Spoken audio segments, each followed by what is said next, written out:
Welcome back. Tonight we're going to drift out onto a small island in the East River, just off the Bronx, a place almost no one is allowed to visit anymore. It's called North Brother Island. There's a whole quiet century waiting for us there, and I'll tell it to you slowly, from the very beginning. So get comfortable, settle in, let your eyes close whenever they want to. You don't need to stay awake for any of this. I'll keep going. Chapter 1. The Island Before the Island. Let's start gently, long before anyone built anything here at all. If you could float above New York City and look down at the East River, you'd see that it isn't really a river at all. It's a tidal strait, a narrow channel of moving salt water that connects the harbour in the south to the wider waters of Long Island Sound in the north. The water here doesn't flow in one direction the way a real river does. It breathes in and out with the tide, sliding one way for 6 hours, then turning around and sliding back. The early Dutch settlers had a name for one especially violent stretch of it. They called it Hell Gate, because of the way the currents twisted and fought each other over the hidden rocks below. And sitting just to the north of Hell Gate, almost close enough to touch the Bronx shoreline, were two small islands. People called them the Brother Islands, North Brother and South Brother. No one is entirely sure who the brothers were supposed to be. The Dutch called them de Gezellen, which means something like the companions or the fellows, two little scraps of land keeping each other company in the middle of all that moving water. North Brother was the larger of the two, though larger is a generous word. At its biggest, it was only about 20 acres, a low, gentle hump of land covered in trees and brush and tall grass, ringed by mudflats and rocks. From the water, it would have looked like almost nothing, a green smudge, a place a bird might land. For a very long time, that's all it was. The Lenape, the native people who lived across this whole region for thousands of years before the Europeans arrived, knew these waters intimately. They fished the strait and moved across it in canoes and understood its moods far better than the newcomers ever would. But there's no sign that anyone lived on North Brother itself. Why would they? It was small, it flooded, it had no fresh water to speak of, and getting to it meant crossing one of the most dangerous patches of water anywhere near the city. It was a place you went around, not a place you went to. For thousands of years, that is simply how it was. The seasons of the Lenape turned over this water, the fish runs in the spring, the long, warm fishing months of summer, the gathering before winter, and the island sat through all of it, watched perhaps from a passing canoe, but unlived on, unclaimed, unbothered. There were no maps that named it. There were no boundaries drawn around it. It was just a feature of the water, like a reef or a sandbar, a thing you knew and steered by and left alone. Whole human lifetimes came and went on the shores nearby, and the island stayed exactly as it was.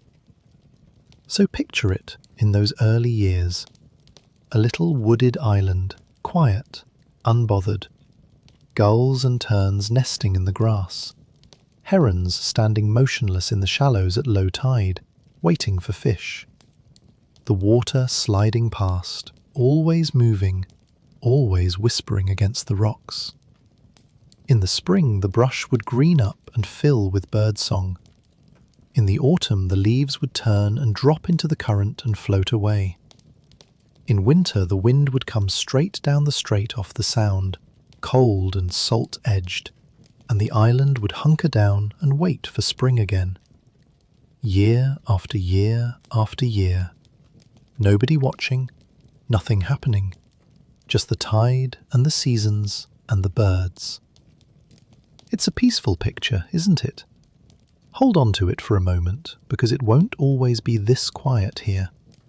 But for now, in the beginning, that's all there is. A small green island, breathing along with the tide, waiting for a story that hasn't started yet. Even when New York City began to grow nearby, North Brother stayed empty.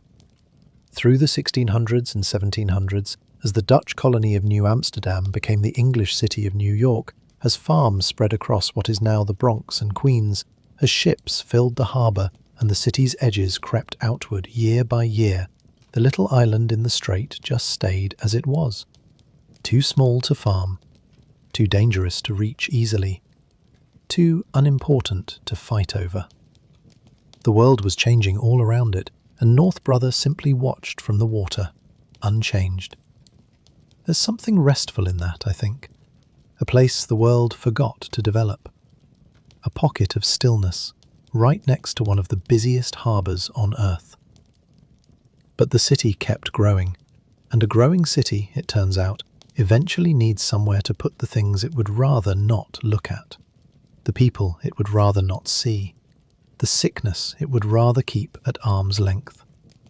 And one day, someone in that crowded, anxious, expanding city was going to look out at that small, forgotten island in the middle of the dangerous water, so close to the shore and yet so cut off from it, and think to themselves, that would be the perfect place to send people we need to keep away from everyone else. But that's getting ahead of ourselves. We have all night. Let's not rush. For now, just let the island be empty a little longer. Let the birds have it. Let the tide go in and out a few more thousand times. We'll come back when the first boat finally arrives. Let me linger here a moment, though, because these are the most peaceful years the island will know for a very long time, and there's no harm in resting in them a while. Think about how a place like this would have felt, season by season, with no one there to feel it. In the early spring, the first warmth would come up the strait off the harbour, and the bare branches would soften with buds, and the marsh grasses at the water's edge would begin to push up green again out of the grey mud. The migrating birds would arrive, exhausted, dropping down out of the sky onto this convenient little island to rest and feed before going on. For a few weeks the whole place would be loud with them, the calls and the wing beats and the rustle of so many small bodies moving through the brush. Then they would move on, most of them, northward, and a quieter summer set of birds would settle in to nest. Summer on the island would be thick and green and humming, the trees in full leaf, the grass tall and going to seed, insects droning in the heat of the afternoon, the water warmer now, lapping lazily at the rocks, and at low tide the mudflats baking and steaming and smelling of salt and life, alive with crabs and worms and all the small creatures that the wading birds came to hunt. Long, slow days, the sun rising out of the sound to the east and tracking across the sky and setting behind the mainland to the west, and the island just lying there beneath it all, soaking up the light. Then autumn and the great reversal, the migrating birds coming back through the other way, southbound now, pausing again on their long journeys, the leaves turning, gold and rust and brown, and beginning to let go, drifting down onto the paths that weren't paths yet, onto the water to be carried off on the tide. The light going long and golden in the afternoons, the first real chill coming down the strait at night, and then winter, the hardest season out here, when the wind came straight off the cold water with nothing to stop it, and the bare trees creaked, and ice formed in the still corners of the shoreline, and the island pulled into itself and simply endured, dark and quiet and patient, waiting, as everything in the north waits through the winter for the light to come back. Around and around, year after year, century after century, no calendars, no clocks, just the turning of the seasons and the breathing of the tide, and the long, unbroken peace of a place that nobody wanted yet. It's a good thing to hold in your mind as you start to relax. A small island, safe and green and entirely undisturbed, going through its quiet seasons under an open sky, with all the time in the world and nothing it needs to do. There's no story here yet. There's nothing to worry about. There's just the island, resting, the way you're resting now. Chapter 2. A city that needed somewhere to put its fear. To understand why anyone would ever build on a flooding little island in a deadly strait, we have to understand the city that did it, and the thing that city was most afraid of. In the middle of the 19th century, New York was becoming one of the great cities of the world, and it was doing it very, very fast. Ships arrived every single day, crowded with people from Ireland, from Germany, from Italy, from everywhere, all of them hoping to start a new life. They poured off the boats and into neighbourhoods that filled up faster than anyone could build for them.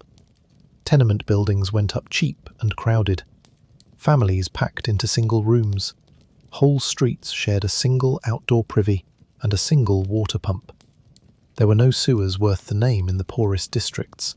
Garbage piled in the alleys. Pigs roamed loose, eating what they could. It's worth slowing down and really seeing that city for a moment, the one that would build our island, because it explains everything that followed. Imagine the noise of it. The streets full of carts and horses and the cries of vendors. The harbour a forest of masts. New arrivals stepping off the boats into a roar of languages, clutching everything they owned with an address on a scrap of paper and a head full of hope. The neighbourhoods where they landed were packed beyond anything we can easily picture now. Some of the most crowded few acres anywhere in the world at that time. Building pressed against building, room behind room, families stacked floor on floor with little light and less air. Children everywhere, washing strung between the windows, and beneath it all, in the alleys and the cellars and the shared yards, the waste of all those lives with nowhere proper to go, seeping into the ground and into the water people drank. It was loud and alive and full of hope, and also, quietly, terribly dangerous. Because where people are crowded together that tightly, without clean water, without working drains, without any real understanding yet of how illness spreads, disease moves through them like wind through grass. And in those years, the people of New York lived in genuine fear of certain words. Cholera, typhus, yellow fever, smallpox. These weren't abstract worries. They were waves that swept through the city again and again, emptying houses, filling cemeteries, sending the wealthy fleeing north to the countryside, while the poor stayed behind to bear the worst of it. A cholera summer could kill thousands in a matter of weeks.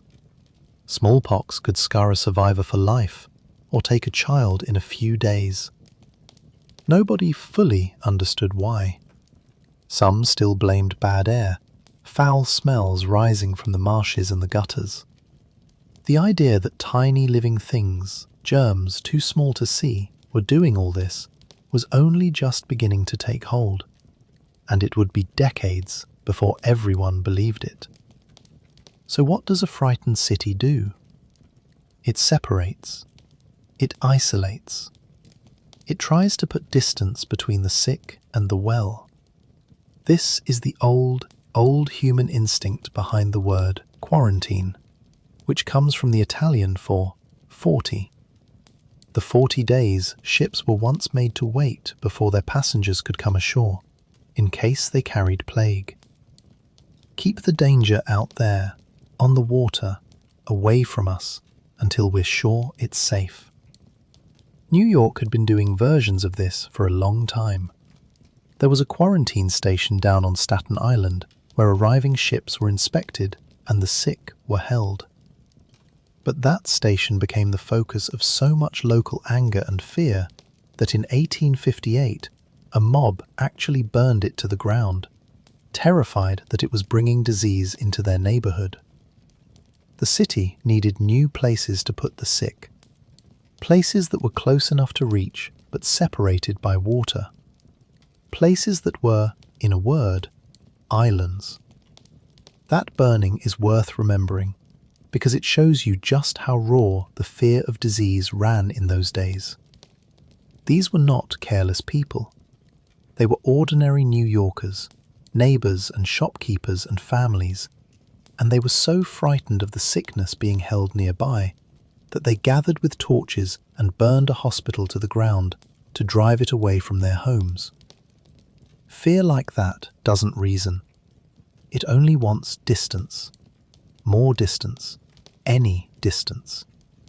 And a city governed in part by that kind of fear was always going to reach for the same answer over and over. Put it on the water. Put it on an island. Put it somewhere we can't see it, and it can't reach us. The islands weren't chosen because anyone thought they were good places to be sick. They were chosen because they were far enough away to soothe the fear of everyone else. And New York, blessedly for this particular grim purpose, had islands everywhere. Look at a map of the city's waters and you'll see them scattered all through the rivers and the harbour. Over the next several decades, the city would turn many of them into a kind of archipelago of the unwanted. There was the place that became known as Blackwell's Island, later Welfare Island, later Roosevelt Island, lined with a penitentiary, an almshouse for the poor, a lunatic asylum, a smallpox hospital. There was Randall's Island and Ward's Island with their institutions. There was Hart Island, far out in the Sound, which became the city's Potter's Field, the vast public cemetery where the unclaimed and the unknown are buried to this day. All of these islands together formed a kind of shadow city, a ring of institutions floating just off the shore of the real one, holding the people the bright, crowded metropolis preferred not to look at: the sick, the poor, the imprisoned, the troubled, and the dead. And of all of them, North Brother, small and green and wrapped in its deadly current, was about to take on one of the heaviest histories of any. And there, in the strait just below the Sound, sitting quietly where it had always sat, was North Brother Island.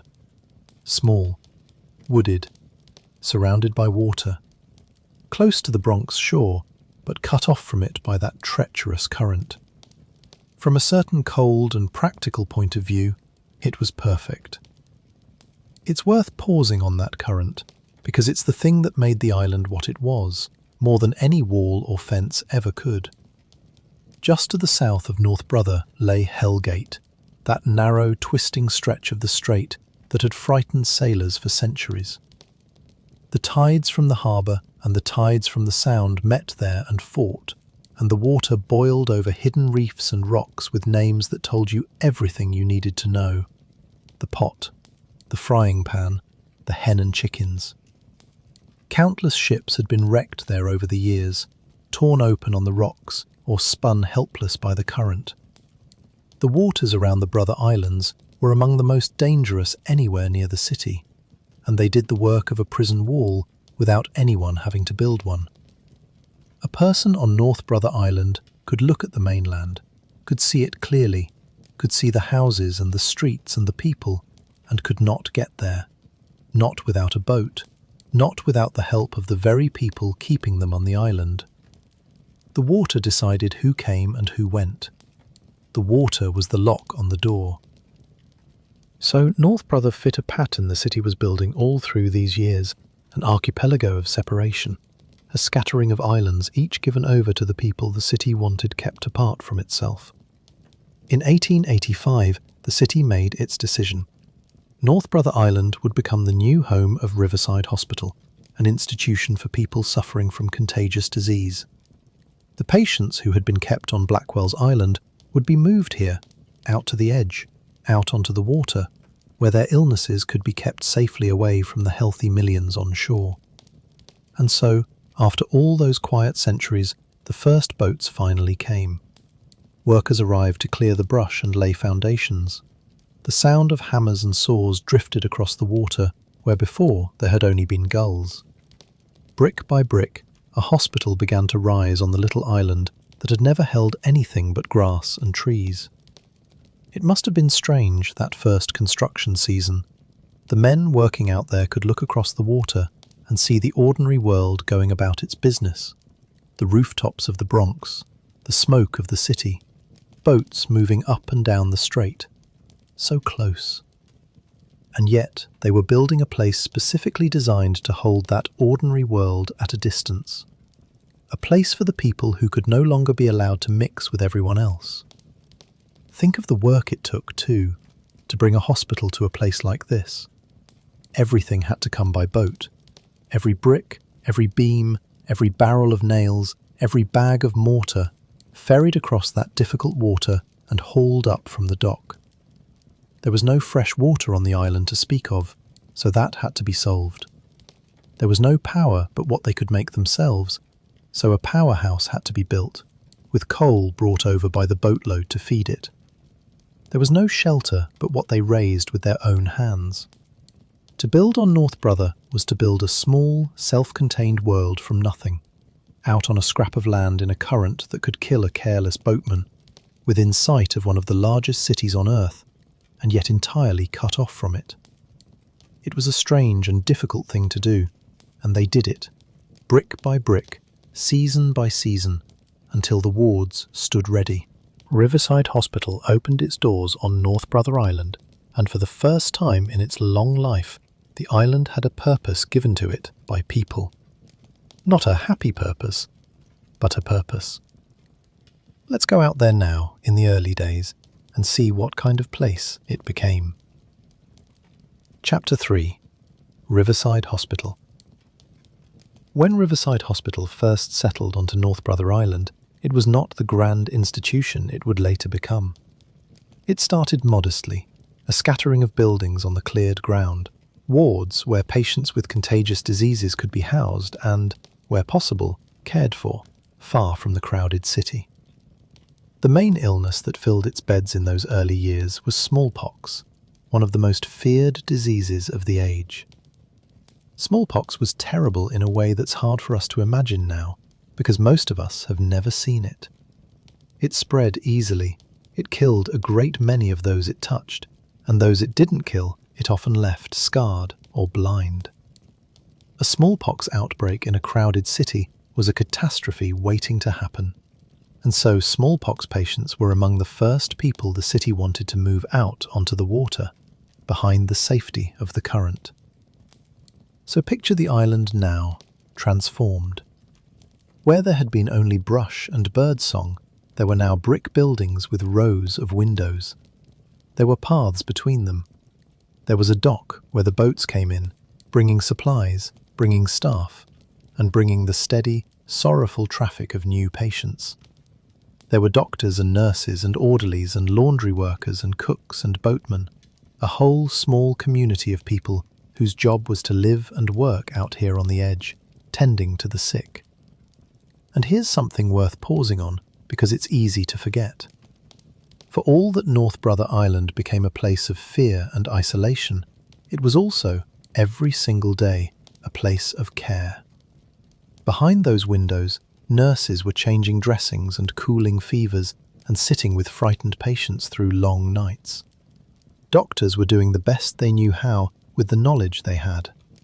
People who could very easily have refused to go anywhere near contagious disease instead rowed out across that dangerous water, day after day, to look after strangers.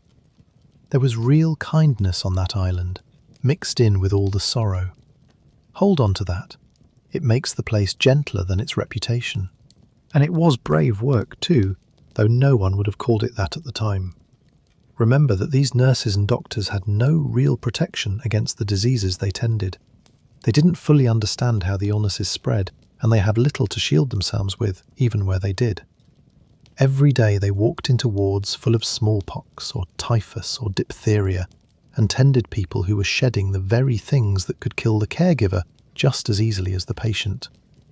Some of them did fall ill. Some of them died of the diseases they had crossed the water to fight. They knew the risk in a general way, and they went anyway.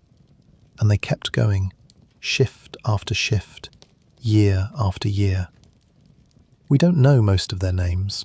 They weren't famous. They were just ordinary working people, mostly women, who spent their lives in quiet service on an island the rest of the city was afraid to look at. But they were there, in the lamplight, holding the hands of the frightened and the dying, and the island is gentler for their having been there. And so is this story. Life on the island settled into rhythms. The boats came and went on their schedules. The seasons turned just as they always had. The trees that hadn't been cleared still greening in spring and dropping their leaves in fall. Staff who worked long shifts sometimes lived out here in quarters of their own, and for them the island was simply home, however strange a home it was. Children of staff members were even raised here in later years, growing up on an island most New Yorkers would have been afraid to set foot on. For them, just an ordinary place of porches and paths and the constant sound of water. But for the patients, of course, North Brother meant something very different. It meant separation. It meant being taken away from your family, sometimes by force, and carried across the water to a place you might not come back from. Some recovered and went home. Many did not. And whatever happened to them, while they were here, cut off, watching the lights of the city across the strait in the evening, so near and so completely out of reach. There must have been so many small partings woven into the life of this island, so many goodbyes at the dock on the mainland side, a mother handing over a feverish child, a husband watching his wife carried down to the boat, families standing on the shore as the water widened between them and the people they loved. And on the island side, so much waiting. Waiting to get well, waiting for a letter, waiting for a face to appear on the visitor's boat, waiting, sometimes, for an end that everyone could feel coming. The island ran on waiting, the way all hospitals do, but here the waiting had water around it, and distance, and that particular ache of seeing home across the strait and not being able to reach it. We've all known a little of that feeling, the longing for somewhere we can't be just now. The patients of North Brother knew it in its purest form, every evening, looking at the lights. The hospital grew over the years. More buildings went up. The institution took in not just smallpox, but other contagious diseases too. Typhus, typhoid, scarlet fever, diphtheria, measles, the whole grim catalogue of illnesses that crowded cities of that era had to reckon with. Whenever an epidemic threatened, North Brother stood ready as the place to put the contagious, to hold the danger at the city's edge. The island even gained, over time, the things that make a place feel permanent. A physician's house, a nurse's residence, staff cottages, a coal house and a powerhouse to keep everything running. Eventually, a chapel, a school, even a small lighthouse keeper's presence connected to the navigation light that helped guide vessels through the treacherous water nearby. Trees were planted, lawns were tended. From across the water, in the warm months, it could almost have looked pleasant, a green and orderly little place, if you didn't know what it was for. A chapel and a school on an island of the sick. Think about what those two small things tell you. A chapel means people gathered to pray here, to mark the Sundays, to hold services for the recovered and funerals for the lost, to sit together in whatever comfort faith could offer out on that lonely water. And a school means there were enough children living on the island that they needed somewhere to learn. The children of the staff, growing up between the wards and the water, learning their letters and their sums within sight of the great city they only visited. These are the marks of a real community, not just an institution. People didn't only suffer and die here, they prayed here and married here and raised children here and taught school here and tended their little gardens and lived whole ordinary lives in this extraordinary place. The island held all of that too, the prayers and the lessons and the small daily kindnesses woven right through the sorrow. It was never only a place of sickness. It was also, always, a place where people lived. And there was the lighthouse too, or the light at least, the small navigation beacon that helped guide ships through the dangerous water nearby. There's something fitting about that, a light on an island of the lost and the sick, shining out across the very water that made the place a prison, warning the passing vessels away from the rocks. Night after night it burned, steady and patient, doing its quiet job, while behind it the wards held their sleeping patients and the nurses made their rounds, and the city glittered across the strait. A small, faithful light in the dark, on the water, keeping watch.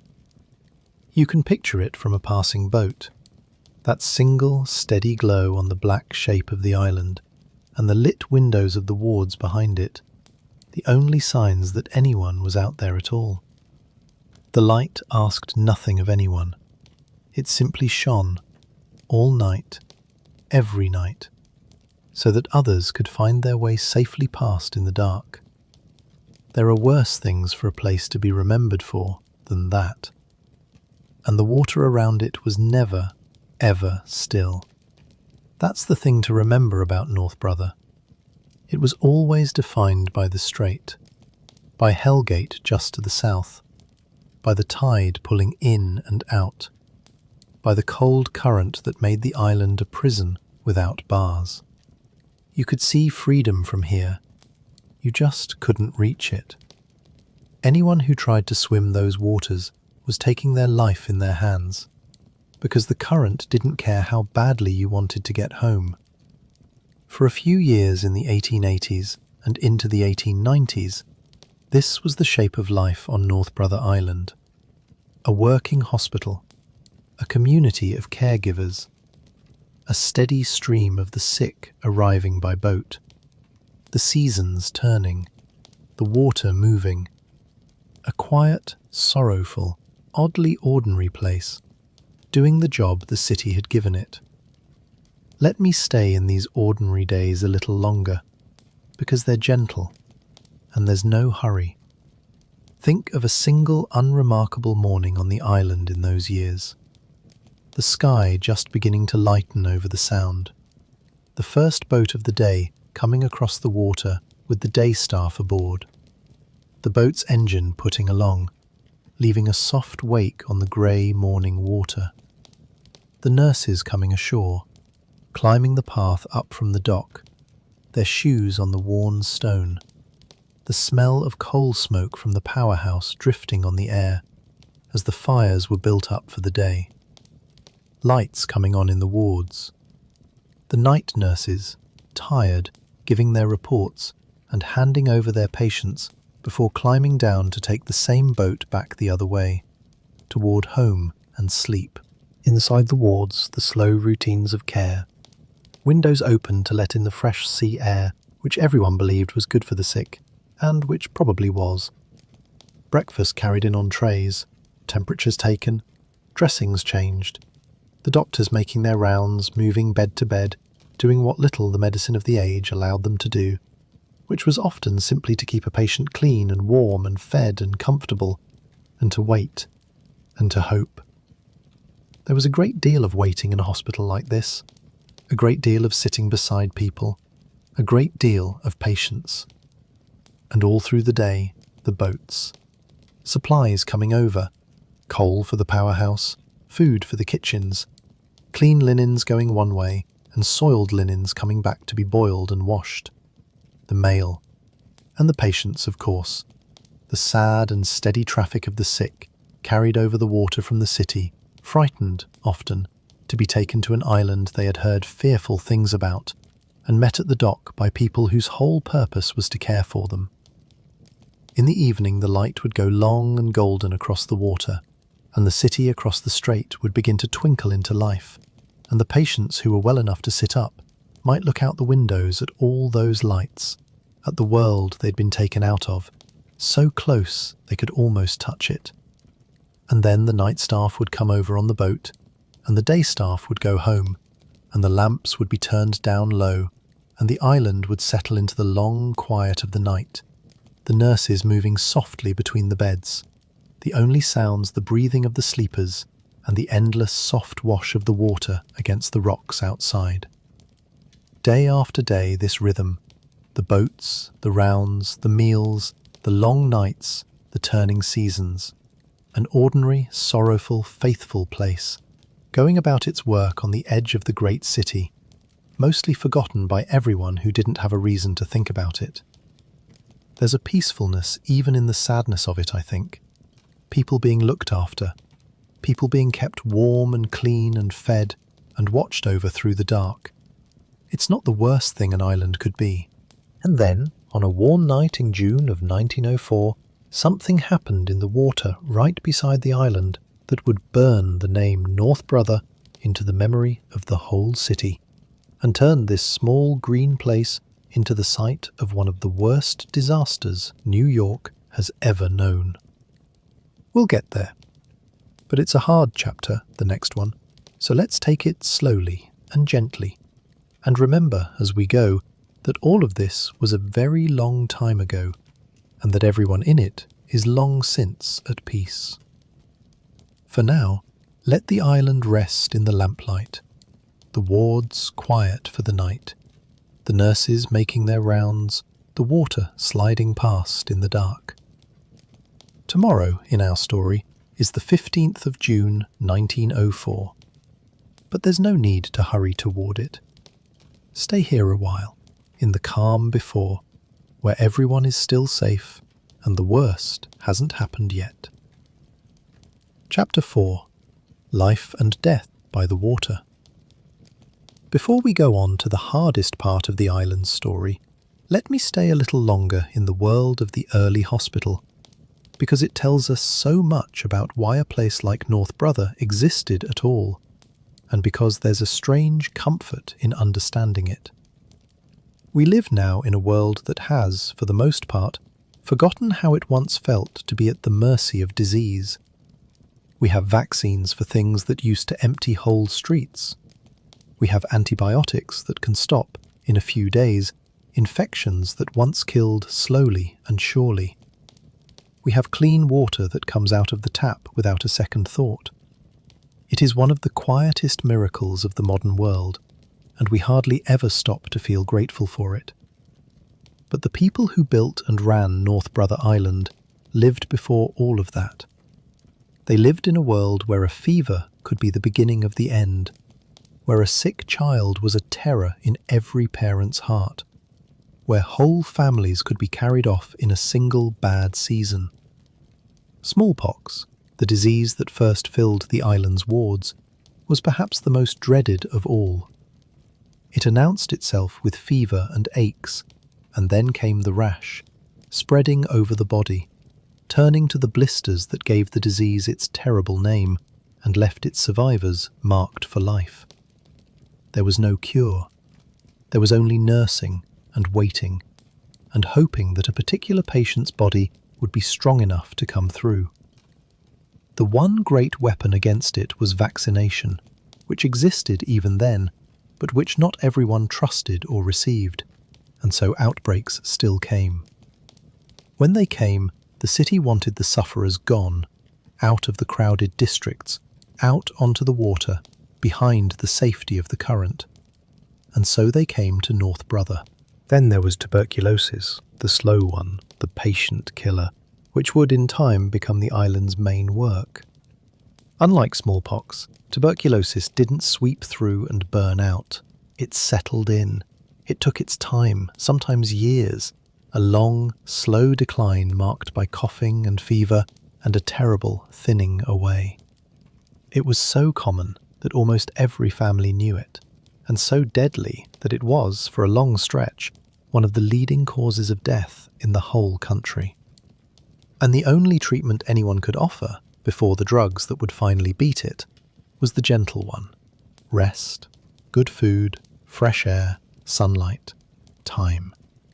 Lie still on a porch in the clean air by the water, eat well, rest, and let your body try to heal itself. It worked for some. For others, it only made the long decline a little more comfortable.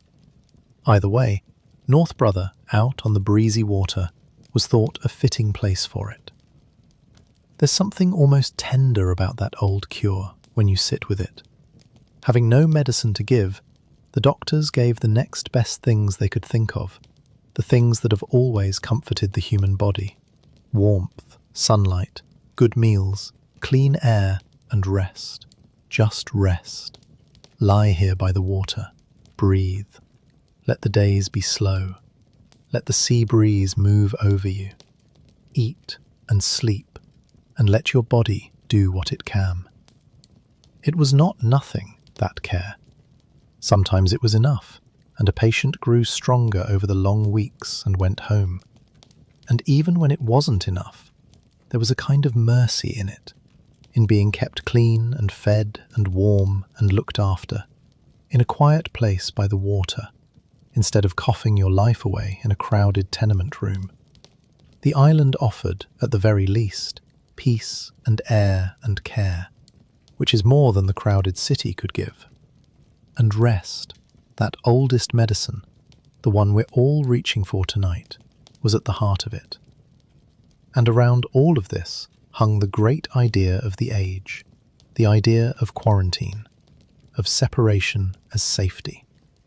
It's an old human instinct, the pulling away from sickness, and in those years it became the organizing principle of an entire institution, an entire island. Keep the contagious apart. Put water between them and the well. It seems harsh to us now, and it often was harsh in practice. Families separated, the sick taken from their homes, sometimes against their will. But it also came from a real and reasonable fear, and from a genuine wish to stop suffering from spreading. The people who ran North Brother were not, for the most part, cruel. They were doing the best that the knowledge of their time allowed, trying to hold back a tide of disease with the only tools they had: distance, rest, clean air, and care. And so the island held, all at once, two truths that sat uneasily together. It was a place of separation, of confinement, of fear. And it was also a place of tending, of nursing, of human beings looking after other human beings through the worst nights of their lives. Both things were true. They were true at the same time, in the same buildings, on the same small patch of ground, in the water. That's the real texture of the place, and it's worth holding on to, because it's far more human and far gentler than the simple ghost story version the island is sometimes given. And if there's a single feeling to carry out of all this, let it be something close to gratitude of all things. Because everything those people on the island were struggling against, we have, for the most part, defeated. The smallpox that filled the first wards has been wiped from the face of the earth entirely, the only human disease ever fully eliminated, so that no child anywhere need ever fear it again. The tuberculosis that filled the porches can now, in most cases, be cured with a course of medicine. The typhoid that haunted Mary Mallon's story is, in places with clean water, a rare thing and treatable when it comes. The terrors that built this island and filled it have, one by one, been answered. We get to live on the safe side of a line those people lived on the dangerous side of, and most of the time we never even think about it. There's a deep, quiet thing to be grateful for in that, lying here warm and safe in a world they helped, in their suffering, to make possible. Now, though, we have to turn to the hardest chapter, the one I promised to tell you slowly and carefully. So take a slow breath and let yourself stay soft, and remember as we go that all of it was a very long time ago, and that everyone in it is long since at peace. Chapter 5. The General Slocum, told gently. I want to tell you about the saddest thing that ever happened near North Brother Island, and I want to tell it to you carefully, because it's a story about a great many people who did not come home, and most of them were children. But I also want you to remember, the whole way through, that it happened more than 120 years ago, that everyone touched by it has long since been laid to rest, and that the city never forgot them. There is grief in this chapter, but there is also, in the end, a kind of peace. So let yourself stay soft. None of this can hurt anyone now. In the early summer of 1904, on the Lower East Side of Manhattan, there was a neighborhood called Little Germany. It was home to thousands of families who had come from Germany over the years, and at the heart of the neighborhood was a church, St. Mark's Lutheran. Every June, the church held a Sunday school excursion, a happy outing, a chance for the women and children of the congregation to escape the hot, crowded streets for a day in the open air. The fathers mostly had to work, so the trip was largely mothers and grandmothers and children, all dressed in their summer best, carrying picnic baskets, looking forward to a day at a grove out on Long Island. On the morning of June 15th, more than 1,000 of them boarded a large wooden steamboat called the General Slocum, a tall paddle wheeler with 3 decks, gleaming white, decorated with flags. A band was playing. Children ran about the decks.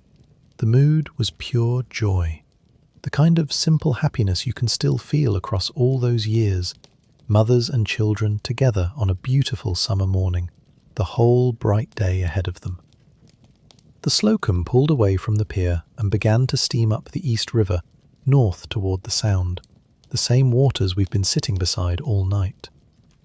And somewhere in the front of the ship, in a storeroom, a small fire began.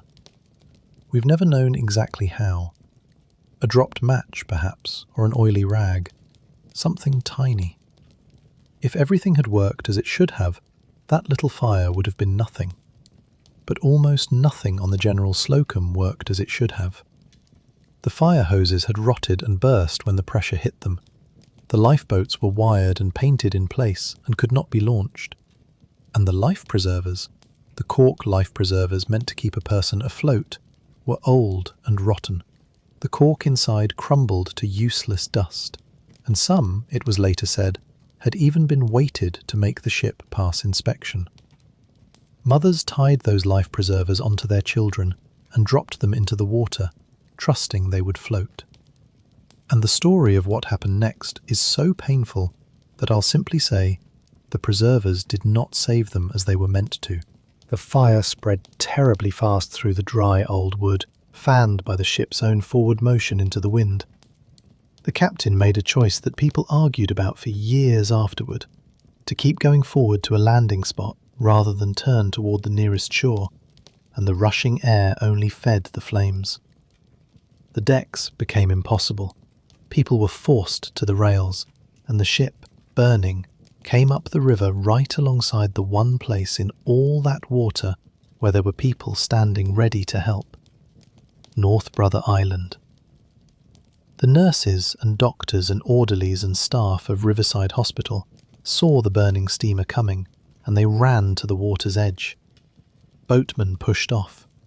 Patients who were well enough climbed down to the shore, and as the General Slocum ran aground in the shallows just off the island, the people of North Brother waded and rowed and swam out into that cold, dangerous current to pull strangers from the water. They formed lines. They hauled the living up onto the rocks. They wrapped them in whatever they had. The nurses worked over the rescued on the grass, and the staff went back into the water again and again. They saved everyone they possibly could. I want to stay with those rescuers for a moment, gently, because they deserve to be remembered as more than a sentence. There was a nurse, the stories say, who went into the water again and again, refusing to stop, pulling person after person toward the shore until she could barely stand. There were patients, people who were themselves sick, who found the strength to wade out and help. There were ordinary working men, the boatmen and the orderlies, who did extraordinary things that afternoon without a moment's hesitation, simply because there were people in the water and they were close enough to reach them. None of them had been trained for anything like this. none of them could have imagined when they woke that morning what the day would ask of them. And when it asked, they answered, with their hands and their backs and their whole bodies in the cold, moving water for hours. They could not save everyone. No one could have. The fire and the water were faster and crueler than any number of willing hands. But every single person who came out of that river alive that day came out because someone reached for them. And a great many of those someones were the people of this small, sad, forgotten island. On the worst day, they were the best of what people can be. But the water near North Brother Island took a great many people that day, more than 1,000, and most of them were women and children from that one small neighbourhood on the Lower East Side. It remains, to this day, one of the worst losses of life New York City has ever suffered. For little Germany, it was the end of the world. So many families lost so many of their members that the neighbourhood itself never recovered and slowly emptied in the years that followed, its survivors scattering, unable to live among so many memories. Now, let's breathe. I told you there would be peace at the end of this, and there is, because the city did not forget. It never forgot. The dead were mourned by the whole of New York. They were buried, many of them together, in a cemetery in Queens, and a tall marble monument was raised over them, carved with the image of children, so that no one walking past could ever fail to know what had happened. For decades afterward, the survivors and the families gathered every year on the anniversary to remember. There is a small memorial in a park on the Lower East Side as well, a fountain with the gentle inscription that the children were Earth's purest, and that they went to be among the angels. The last living survivor of the disaster lived all the way into the 21st century, more than 100 years after that summer morning, carrying the memory forward almost to our own time. And when she passed, she was laid to rest with the others remembered. And here is the thing I most want you to hold on to as you drift. The reason this story belongs to North Brother Island at all. On the worst day in the river's history, this small island full of sick and isolated people, this place the city had built to keep the unwanted at a distance, became a place of rescue. The very people society had pushed out to the edge were the ones who waded into the current to save the drowning. The nurses, the patients, the boatmen, everyone who could move that day moved toward the danger, not away from it, to help people they had never met. That's not a story of horror in the end. It's a story of mercy in the middle of something terrible. And the remembering went on for a very long time, which matters too. For decade after decade, the people who had lived through that day, the survivors and the bereaved, came together every June to stand and remember the ones who were lost. At first, there were many of them, a whole grieving community. Then, as the years passed, fewer and fewer, as the survivors themselves grew old and slipped away one by one, until at last there were only a tiny handful left, and then only one.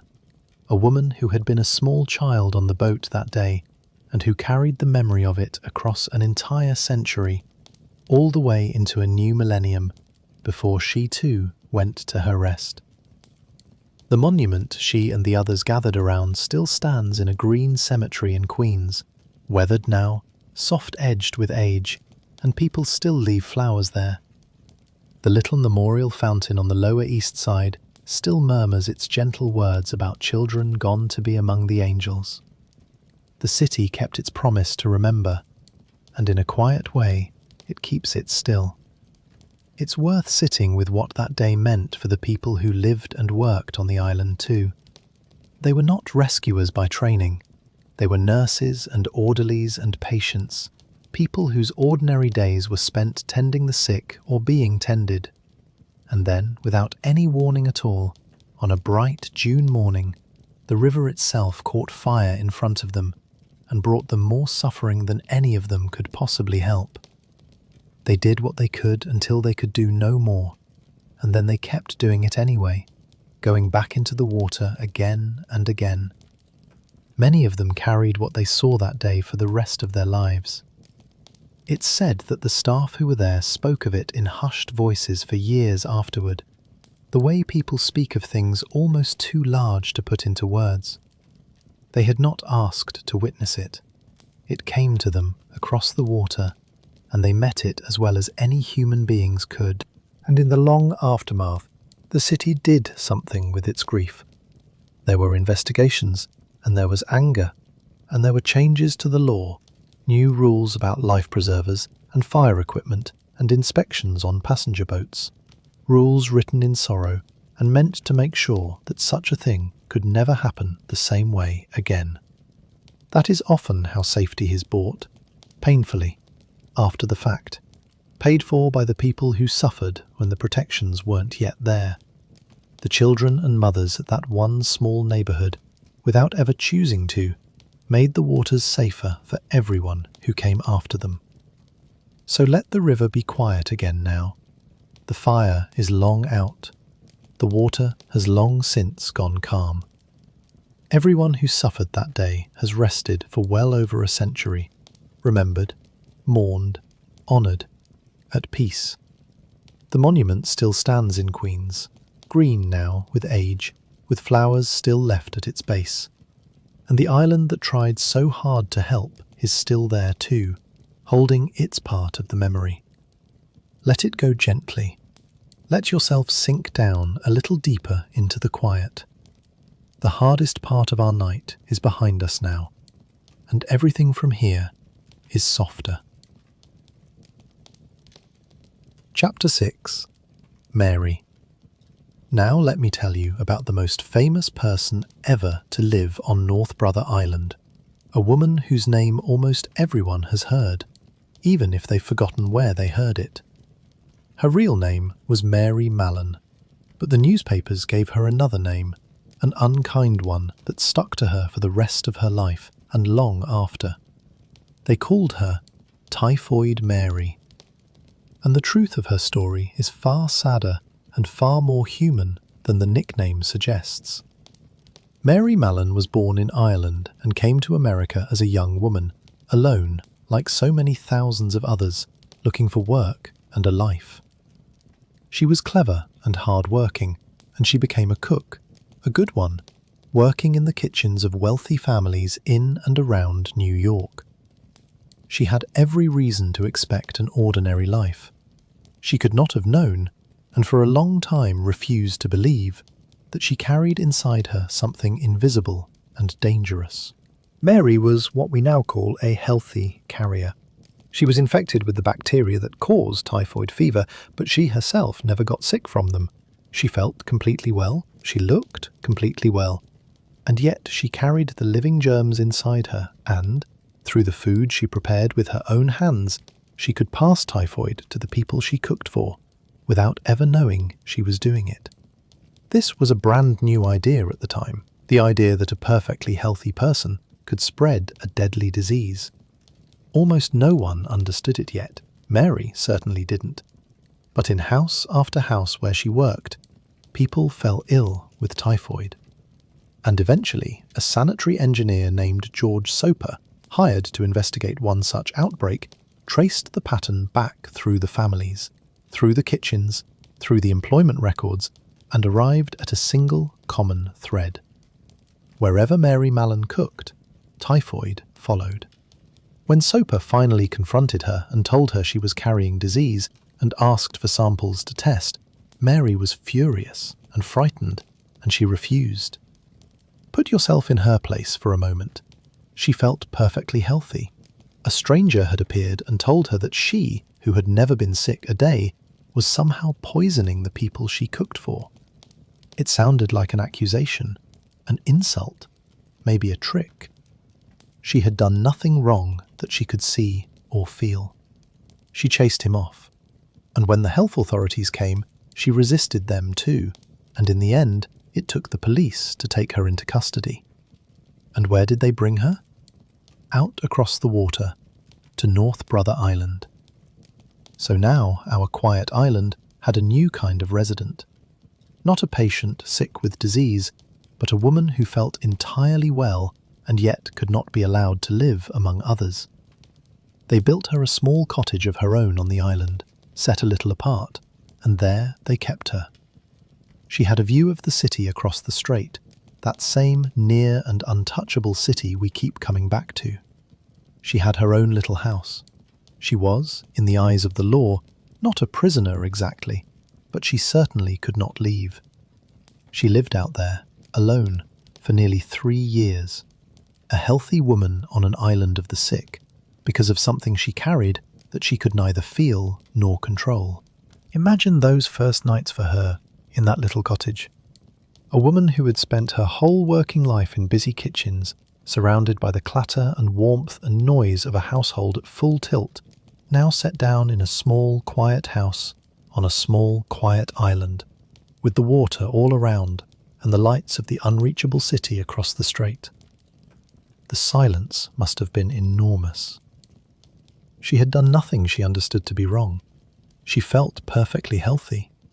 And yet here she was, cut off from everything and everyone she knew, told she was a danger by men in suits who used words she'd never heard, on an island she'd been carried to by force. The unfairness of it, as she saw it, must have burned in her. The loneliness must have been deep. And the worst of it, perhaps, was that there was no clear end to it. No sentence with a number on it, just an open-ended keeping away because of an invisible thing inside her that no one could take out. She kept herself busy as best she could. She wrote letters, including angry ones, protesting her treatment, insisting on her innocence. She watched the boats come and go without her on them. She watched the seasons turn over the water. And slowly, over those first years, she waited, hoping the authorities would change their minds and let her go.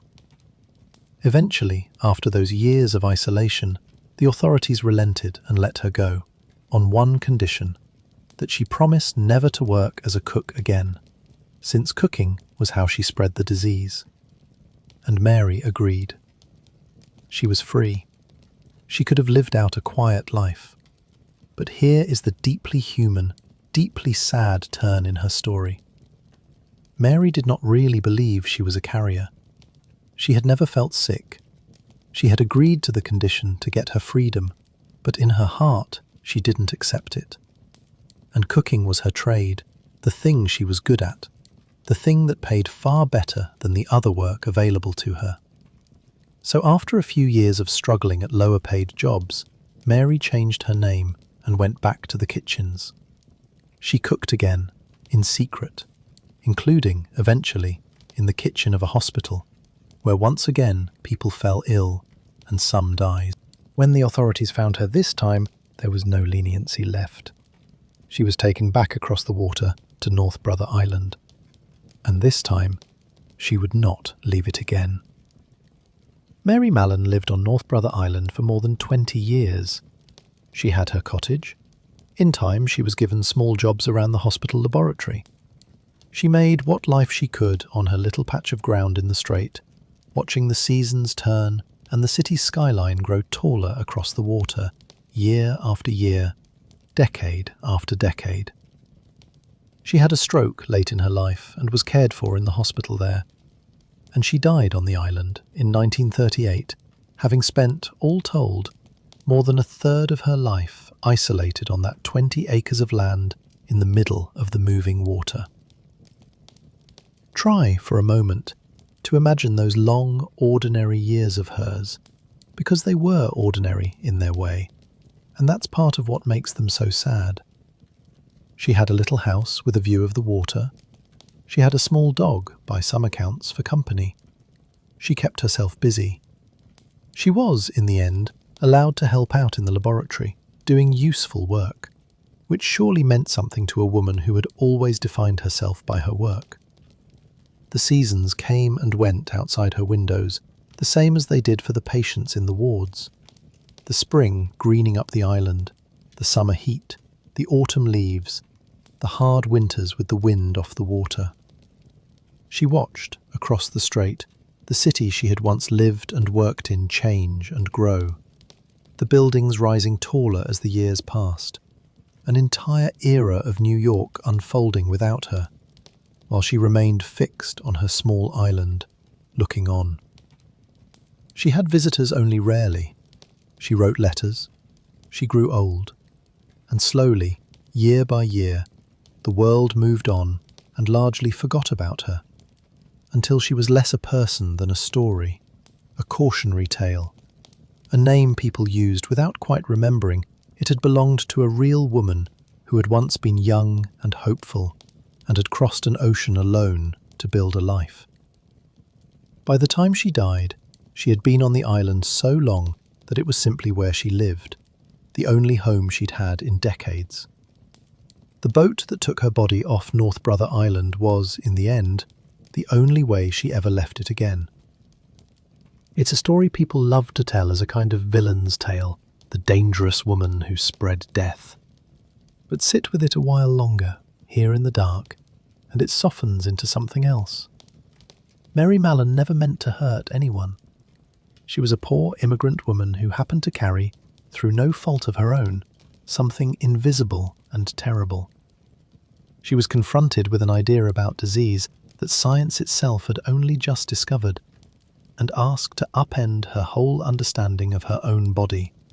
And she could not do it.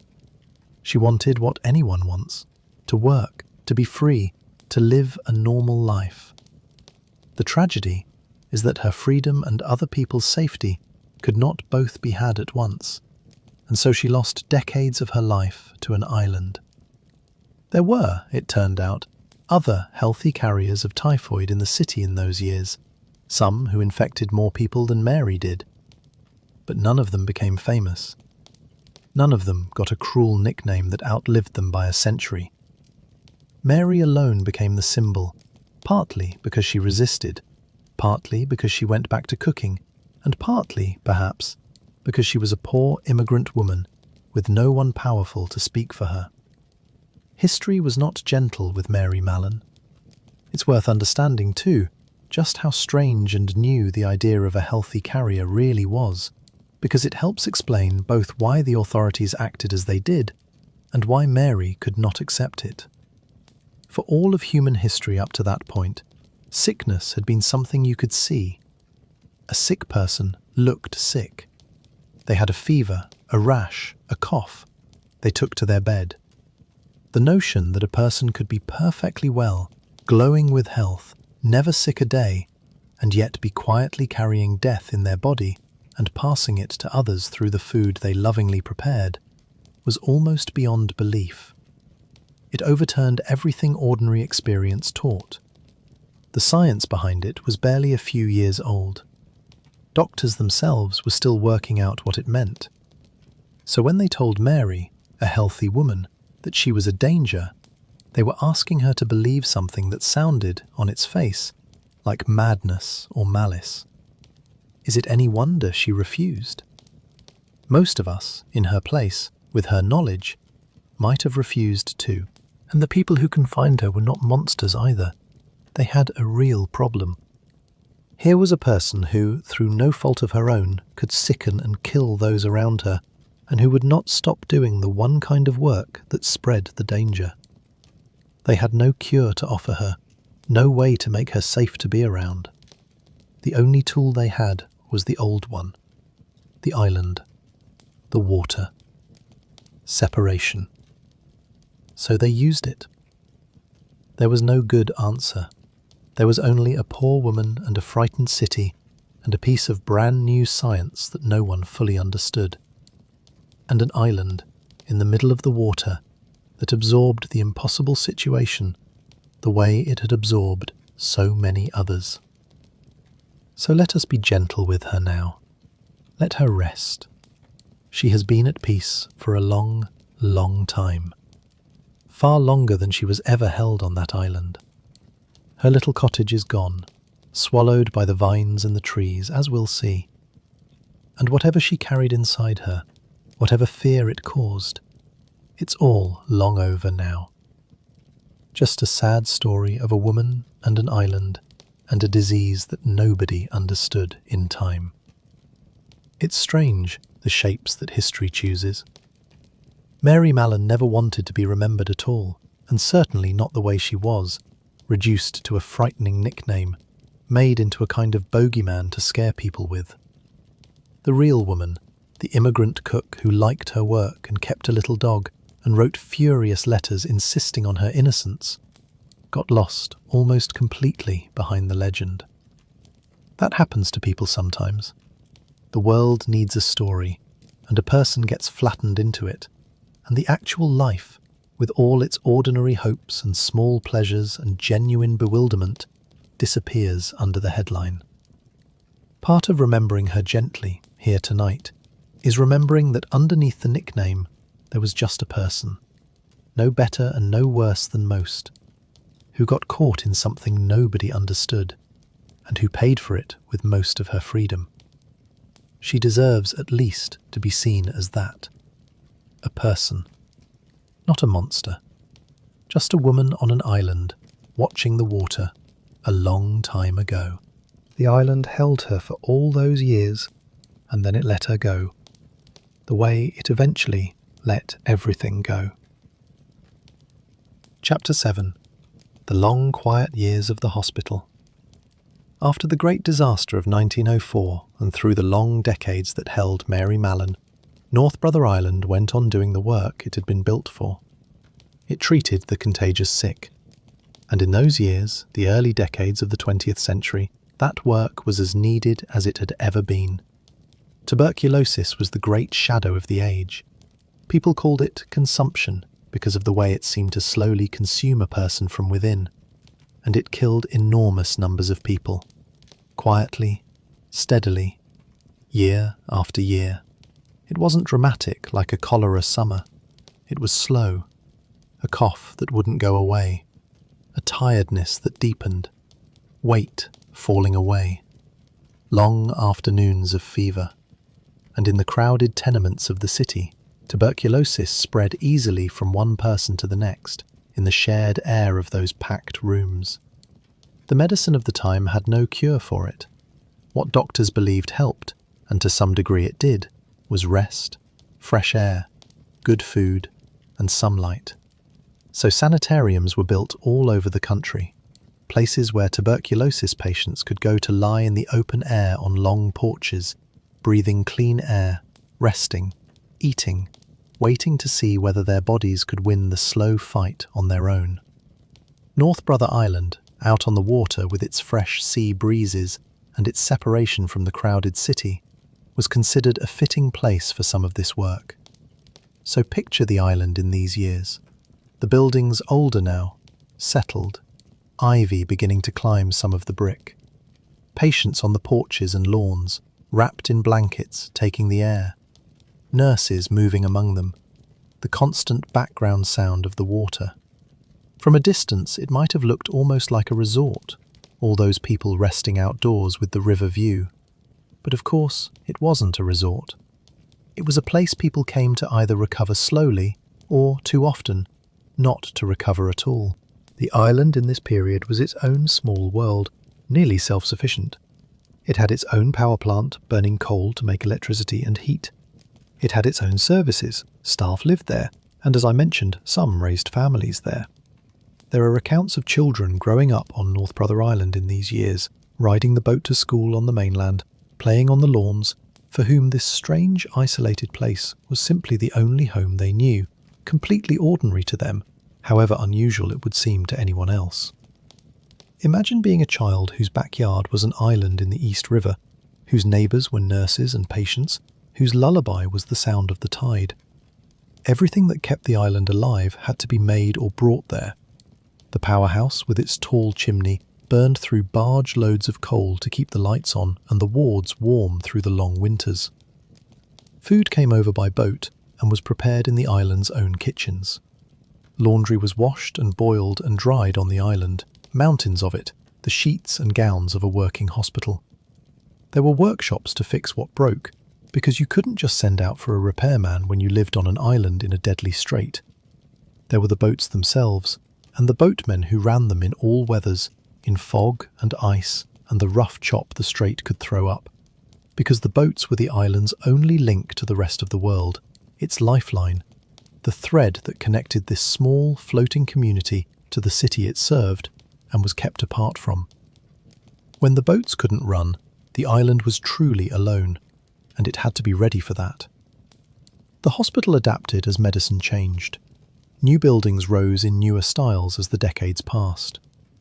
The institution treated whatever contagious diseases the city most needed kept at a distance in any given era.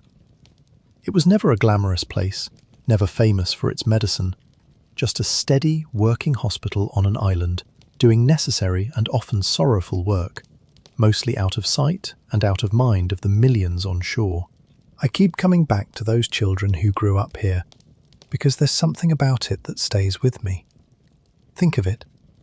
A child whose whole world in the earliest years was this island, who learned to walk on these lawns, who knew every path and every building and every good climbing tree, who took the boat across the water to school in the morning, the way another child might take a streetcar, and who thought nothing of it, because it was simply how life worked when you lived where they lived, who fell asleep at night to the sound of the water and the foghorns and the wind in the trees, and woke to gulls. For those children, North Brother Island was not a place of fear at all. It was home. It was ordinary.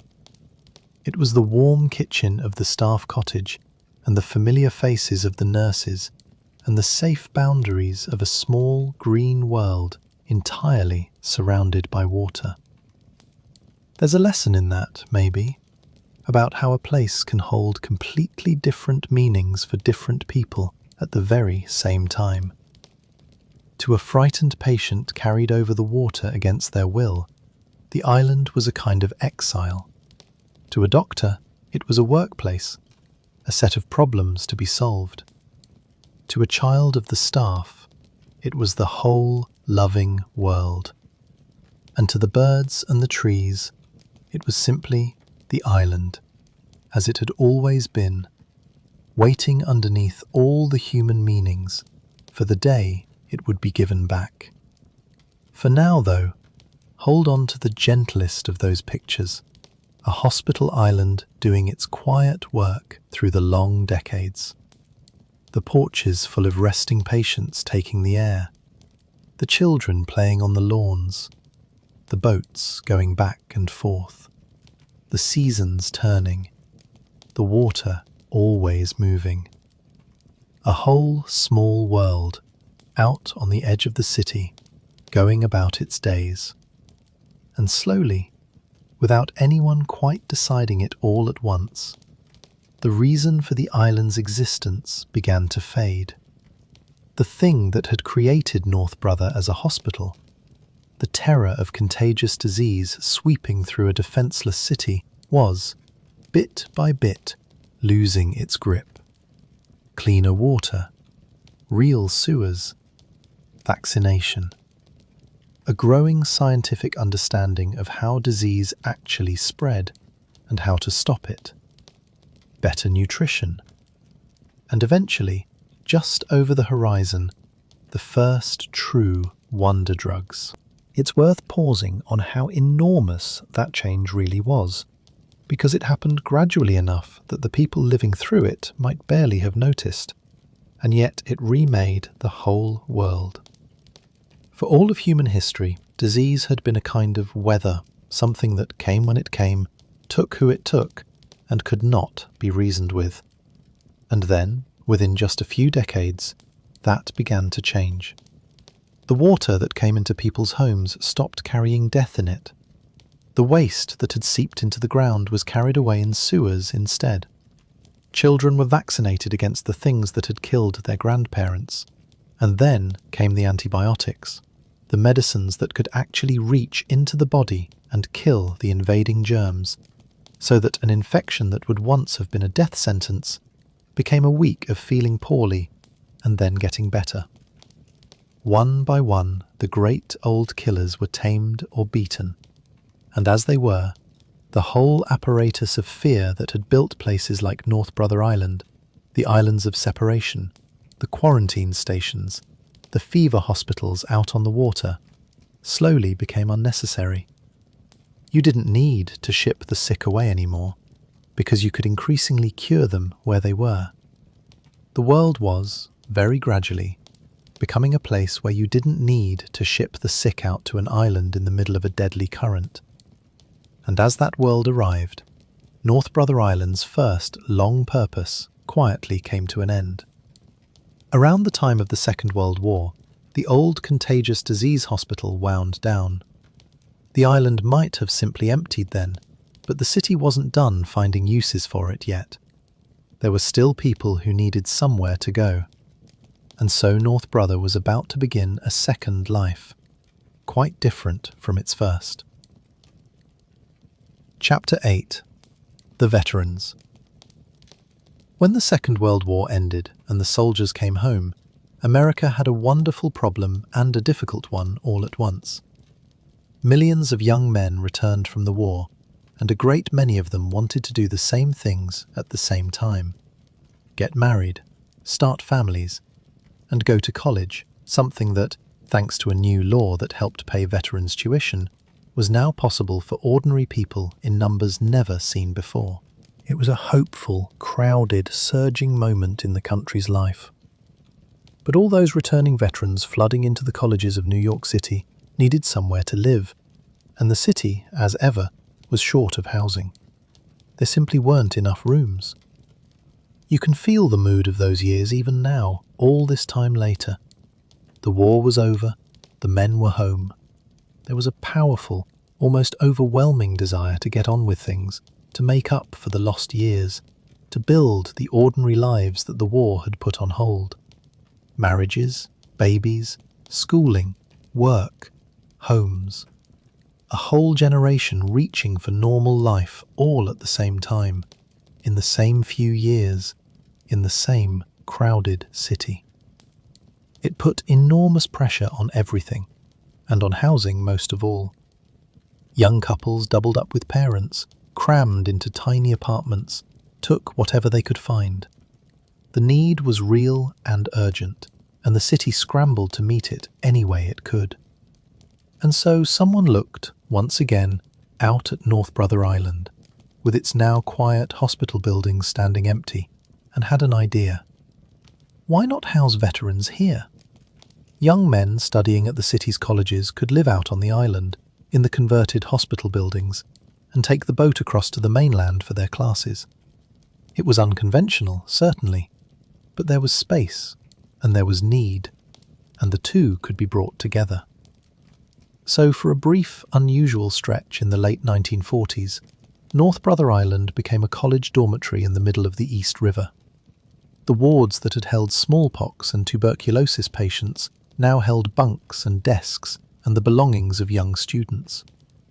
Veterans, and in some cases, their young families lived out on the island, the men heading off across the water each morning to study, coming back each evening to this strange, watery campus. It must have been a curious life. By all accounts, it had its frustrations, the isolation, the dependence on the boats, the long faded grandeur of the old buildings. But there's something almost sweet about this chapter, isn't there? After all the sorrow the island had held, the disease and the disaster, and the long, lonely years of Mary's confinement, here suddenly was the island full of young people at the very start of their adult lives. Men who had survived a war, now bent over textbooks, building toward futures, raising the first of their children, all on the same 20 acres that had seen so much sadness. New life, where there had been so much ending. Picture it for a moment, because it's a happy picture, and we've earned a happy one. The old wards, once filled with the contagious sick, now filled with the clutter of young men's lives, books and coats and coffee cups, and the small mess of people who are busy and hopeful and a little overwhelmed. Laughter in the corridors, where there had once been only the hush of the sick room. A young wife hanging laundry to dry in the sea breeze. A baby, perhaps. The first baby born to that new, hopeful world, crying and then being soothed in a room that had seen so much harder crying long before. The boat in the morning full of young men in a hurry, papers under their arms, heading off to lectures across the water. And the boat in the evening, bringing them home tired and full of the day, back to their strange island campus in the middle of the river. For a few short years, North Brother Island was, of all the things it had ever been, perhaps the most ordinary and the most hopeful.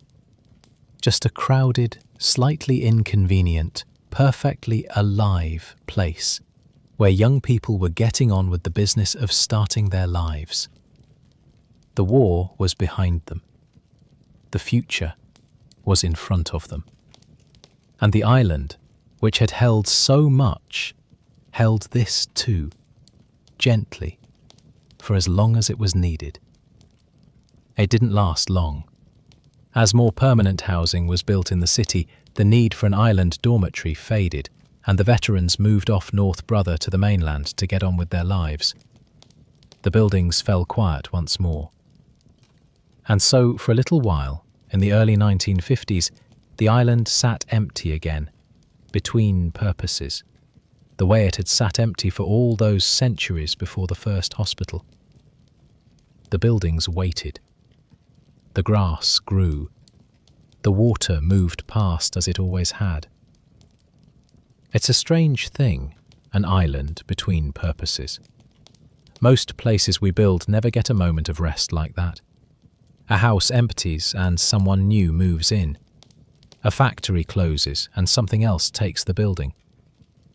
But North Brother, every so often across its life, got to simply pause, emptied of one use and not yet given another. And in those pauses you can almost feel the older island underneath, the patient green one that was there before any of us, breathing quietly while it waited to find out what the people would want from it next. The grass would start to grow long. A few weeds would push up through the paths. The first hints of the wild creeping back in, only to be cut down again when the next use arrived. Little rehearsals, you might say, for the great reclaiming that was still to come. The island didn't know that yet, of course. It just rested in the gap, the way it rested in every gap, and waited. But the city still wasn't finished with North Brother Island. There was to be one more chapter of human use, and in some ways it would be the most painful one of all, because of how much hope went into it, and how badly that hope was betrayed. Chapter 9. The Last Hospital. In the 1950s, New York, like much of America, was beginning to confront a growing crisis of drug addiction, particularly heroin addiction, which was taking hold among young people in the city's poorer neighborhoods. It was a frightening and poorly understood problem, and there were very few places for those struggling with it to turn for help. Families watched their children disappear into addiction with almost nowhere to send them. It's hard now to recover just how little was understood about addiction in those years, and how much fear surrounded it. There was very little sense of it as an illness, as something that happened to a person and could be treated with compassion and patience. More often, it was seen as a weakness, a delinquency, a moral failure, something shameful to be hidden away. Parents were frightened and ashamed and desperate. The young people caught in it were frightened too, and often very alone. And the city, faced with a problem it didn't understand and didn't quite know how to feel about, reached, the way it had reached so many times before, for the oldest tool in its kit. Separation. Distance. Get them away from the streets, away from the temptations, away from each other. Put water around the problem. And so, once again, the city's eye fell on North Brother Island. The idea this time was ambitious and, on its surface, compassionate. The island would become a treatment centre for young people addicted to drugs, a place where they could be brought away from the streets and the temptations of the city and helped to recover. It was called, in the language of the time, a centre for the rehabilitation of adolescent addicts. The old hospital buildings were pressed back into service. New ones were added, and in 1952, North Brother Island opened its doors again, this time to teenagers struggling with addiction. The intention, at least as it was presented, was good. Get these young people away from the neighbourhoods where drugs were available, give them medical care, schooling, structure, a chance to get clean and start over. On paper, it sounded like exactly the kind of help that was so badly needed. But the reality on the island fell terribly short of the promise. There was never enough trained staff who really understood addiction, which, in fairness, almost no one did yet in those years. The methods were uncertain. Worst of all, the island that was supposed to keep drugs out could not actually do so. Drugs found their way across the water. Some who were sent there to get clean instead made connections, or relapsed, or simply waited out their time and left no better than they had arrived. There were allegations over the years of young people being held against their will, of mistreatment, of a place that looked like treatment but too often functioned more like confinement.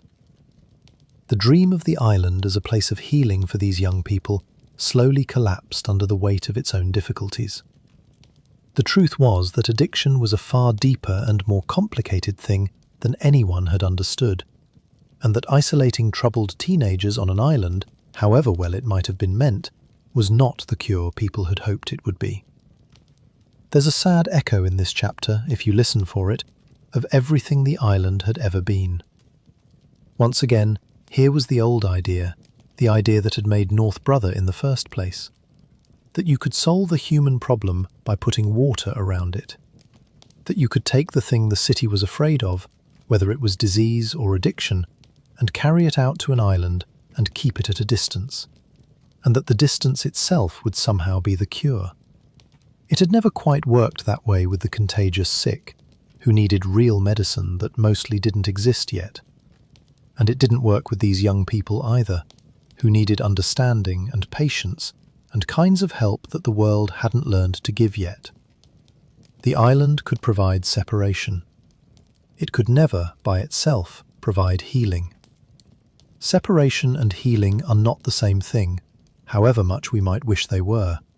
And North Brother Island spent its whole long life learning that lesson over and over. So we shouldn't be too hard on the people who tried. They were reaching, with the limited understanding of their time, for a way to help young people who were genuinely suffering and had almost nowhere else to turn. That the reach fell short is part of the island's sadness, but the reaching itself came, at least in part, from a real wish to do some good. It just turned out that this small green island in its deadly current, for all the purposes people kept finding for it, was never really meant to fix anyone. It was only ever meant, in the end, to be left alone. By the early 1960s, the treatment centre was failing and falling out of favour, and in 1963 it closed. The staff left. The last residents were taken off the island. The boats stopped their regular crossings. The doors were locked.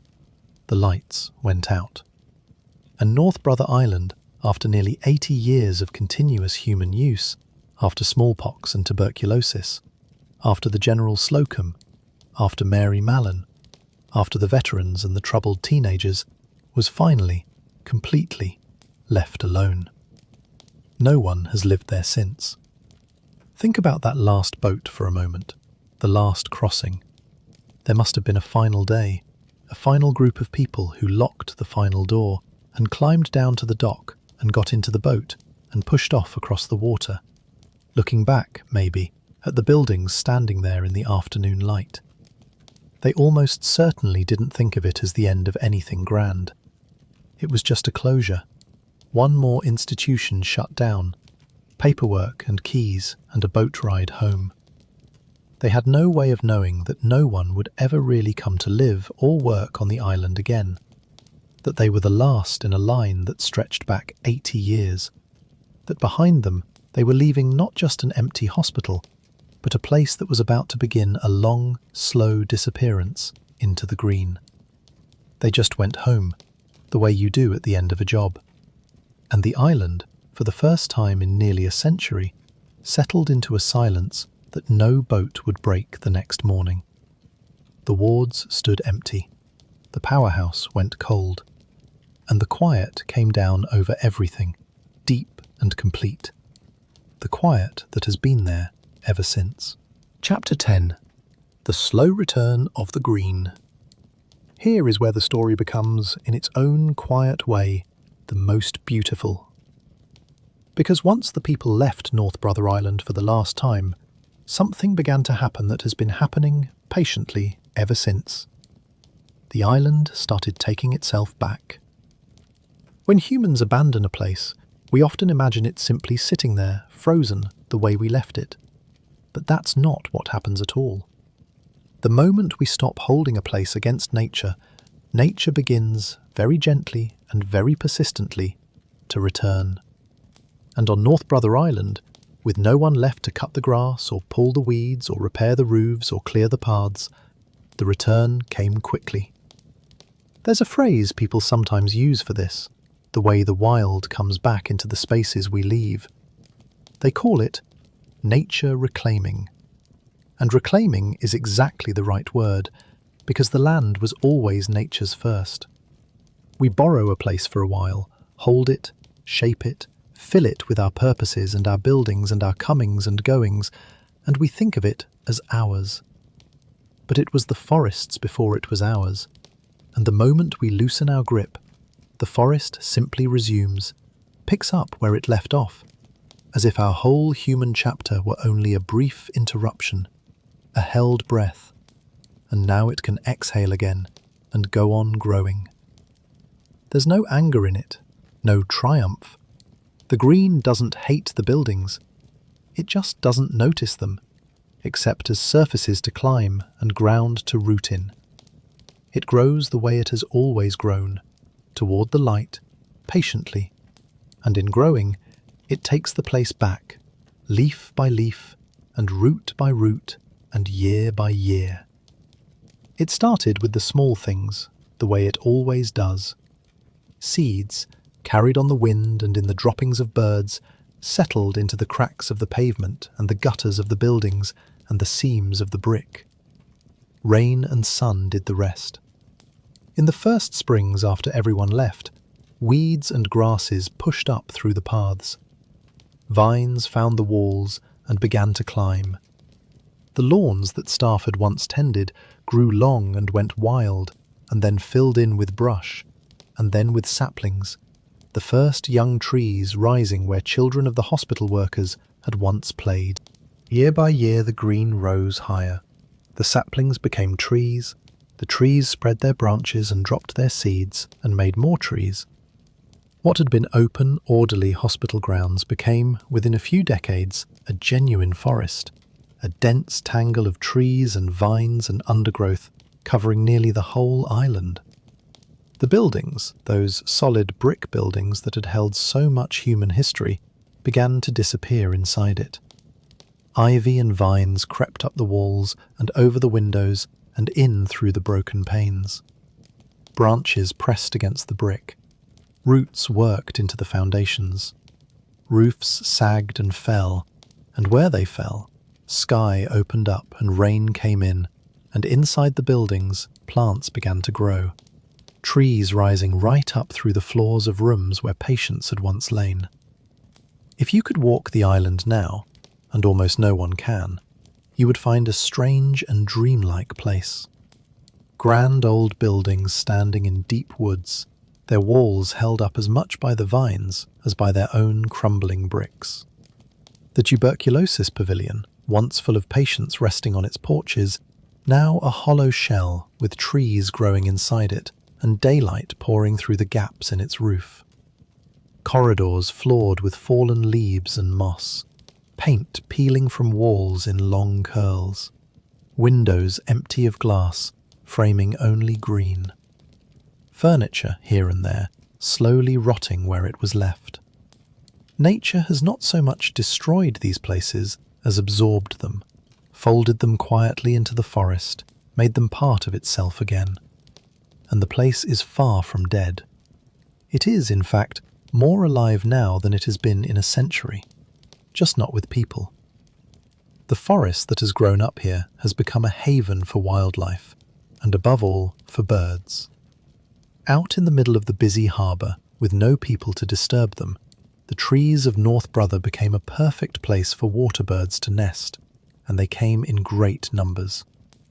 For years, the island was an important nesting site for herons and egrets and other wading birds. Those tall, elegant, patient birds standing in the shallows at the island's edge, just as their ancestors must have stood there long before any hospital was built. The island had come full circle. It had begun as a place of birds and grass and quiet before the people came. And now, with the people gone, that is exactly what it had become again. For the birds, an island like this is a kind of paradise, and it's easy to see why. They are safe here in a way they can be almost nowhere else along these crowded shores. No people walk through to disturb a nest. No dogs roam the underbrush. The thick forest gives them cover, and the shallow waters all around give them food, the small fish and crabs and creatures of the mudflats. They can raise their young in peace, in the heart of a city of millions, on an island that the city has agreed, in effect, to pretend isn't there. Each spring they arrive, and the bare branches fill with them, and through the warm months the island is loud again. Not with the sounds of human work this time, but with the older sounds, the calls and the wing beats and the rustle of nesting birds, the sounds that filled the island before the first boat ever came. And each autumn they go, and the island falls quiet, and the leaves come down, and it waits through the winter for them to return, the way it has waited through so many winters, for so many returns, going all the way back to the beginning. There's a deep and gentle justice in that, I think. All that human striving, the hospitals and the confinement and the rescue and the failed treatment, all the joy and all the sorrow that played out on these 20 acres, and in the end, the island simply waited everyone out and went back to being what it had always wanted to be, a small green place in the moving water, full of birds. Let me take you on a slow walk through it, the way it is now, or near enough, because there's no more peaceful way I can think of to drift towards sleep than to wander through a place that the world has gently let go of. We come ashore where the boats always came, at the old dock, or what's left of it, the pilings gone soft and green, the concrete cracked and pushed up by roots.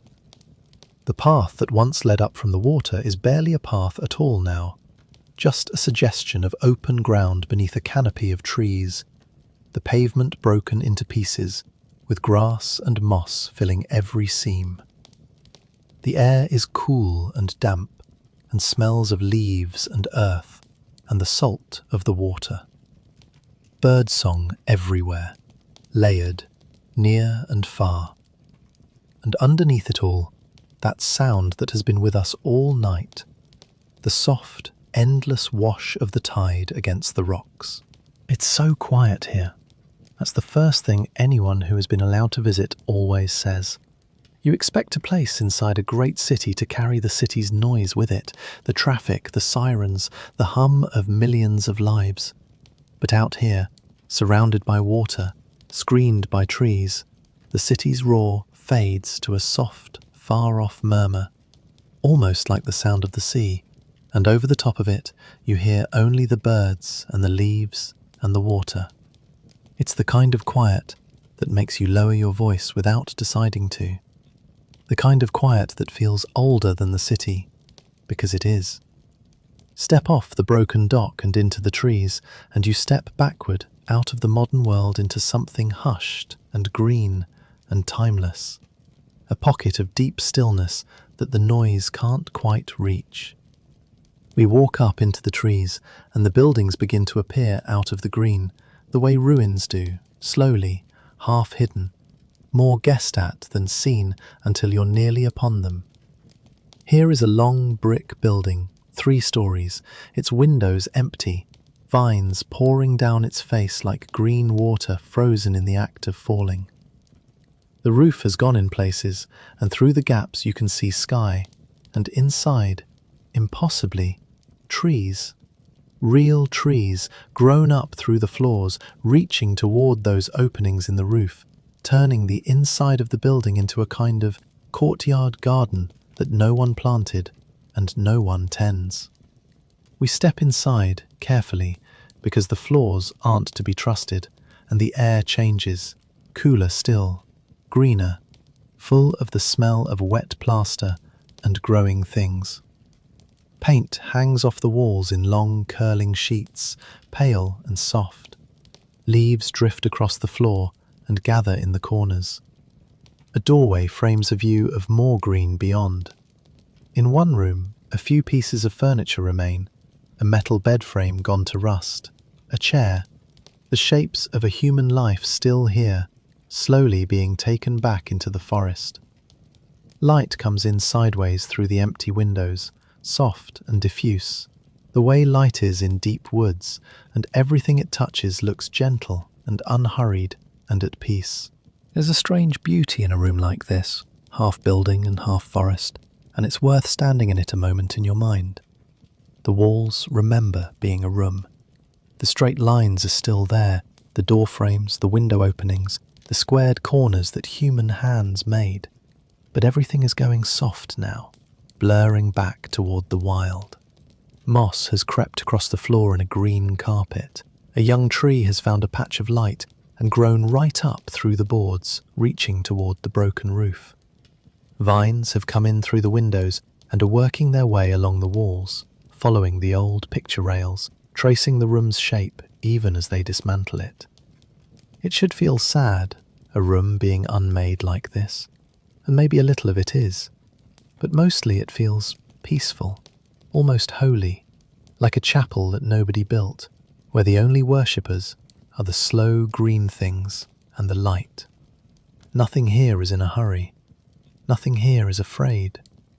The room is simply becoming forest again, gently over many quiet years, and there is no sorrow in it that the forest can feel. Outside again, and we wander on.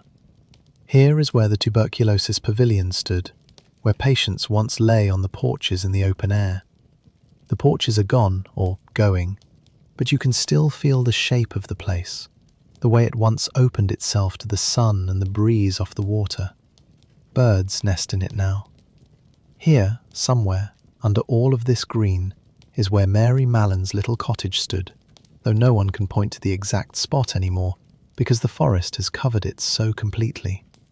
She had her view of the water from here once. Now there are only trees and the water beyond them, going by the way it always has. We pass the bones of other buildings, the powerhouse with its tall chimney, the staff cottages, the chapel, all of them softening, all of them being drawn down into the green. Ivy climbs everything. Saplings grow in the gutters and on the rooftops. The whole island is a slow, silent collaboration between the things people made and the patient, tireless life that is taking them back. And the result is not ugly, not really, not even sad exactly. It's beautiful, in the particular way that only abandoned places are beautiful. The beauty of human works being gently reclaimed, of straight lines going soft, of stillness, of time made visible. And everywhere, the birds. This is their island now. In the season when they nest, the trees fill with them, the herons and the egrets, those tall, white and grey and elegant birds, settling into the branches in great numbers, raising their young in the safety of a place no people come to. At dawn and at dusk, they stand in the shallows around the island's edge, motionless, patient, hunting in the soft light, exactly as their kind has done here since long before the first hospital, since long before the first human eye ever looked at this island at all. They don't know any of the history. They don't know about the disease or the disaster or the long, lonely confinement. They only know that this is a good place, a quiet place, a safe place, with tall trees and shallow water and no one to trouble them. And so they come, year after year, and the island holds them the way it once held the sick, only now without any sorrow in it at all. That's the island now, a drowned and dreaming ruin in a green sea, full of birdsong, wrapped in the moving water, given back. There's a deep and gentle justice in that, like I said. The place has come all the way around. Chapter 11. A Forbidden Place. North Brother Island today is one of the strangest things a great city can contain. A genuine wilderness, a ruin, a true forbidden place, sitting in plain sight within the limits of New York. You can see it from certain points on the shore. You can fly over it. But you almost certainly cannot go there, and that is very much on purpose. The island belongs to the city, and for many years now it has been off-limits to the public. There are good reasons for this, layered one on top of another. For a long stretch, the island was protected specifically because of those nesting birds, the herons and egrets, who needed an undisturbed place to raise their young.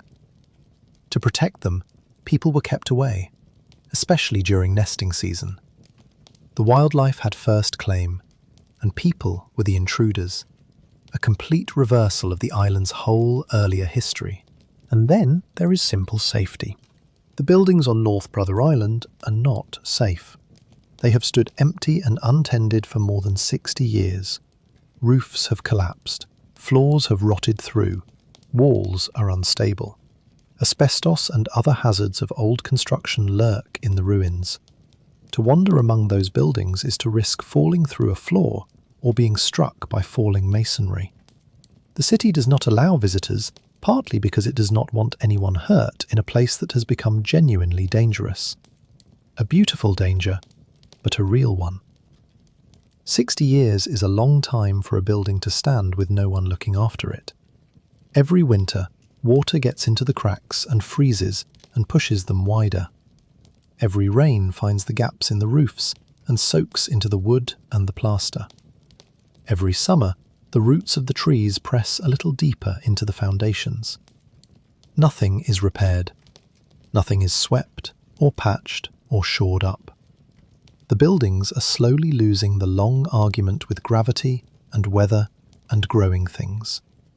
And one day, far off, they will lose it completely and come down into the green and become low, mossy mounds with trees growing out of them, the way all abandoned buildings eventually do, given enough time.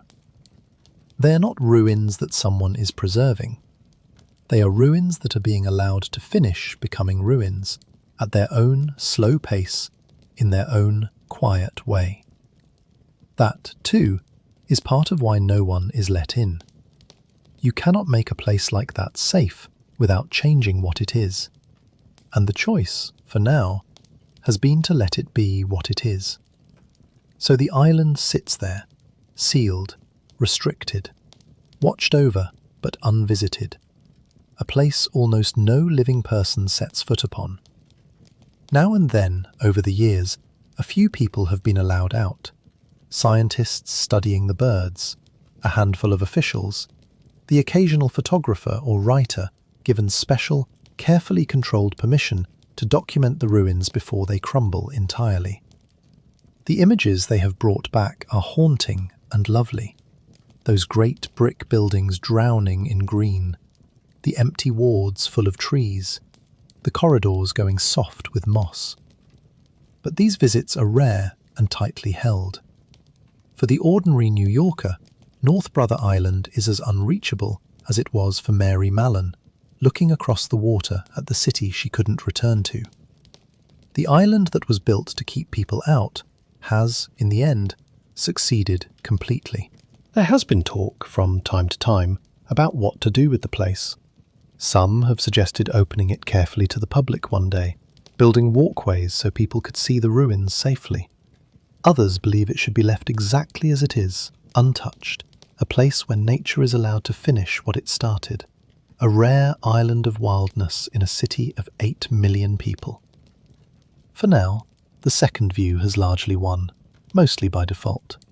The island stays closed, the forest keeps growing, the buildings keep softening back into the ground, and the birds, for the most part, have the place to themselves. There's something almost dizzying about that when you really sit with it. We tend to think of wilderness as something far away, out past the edges of the map, somewhere you have to travel to reach.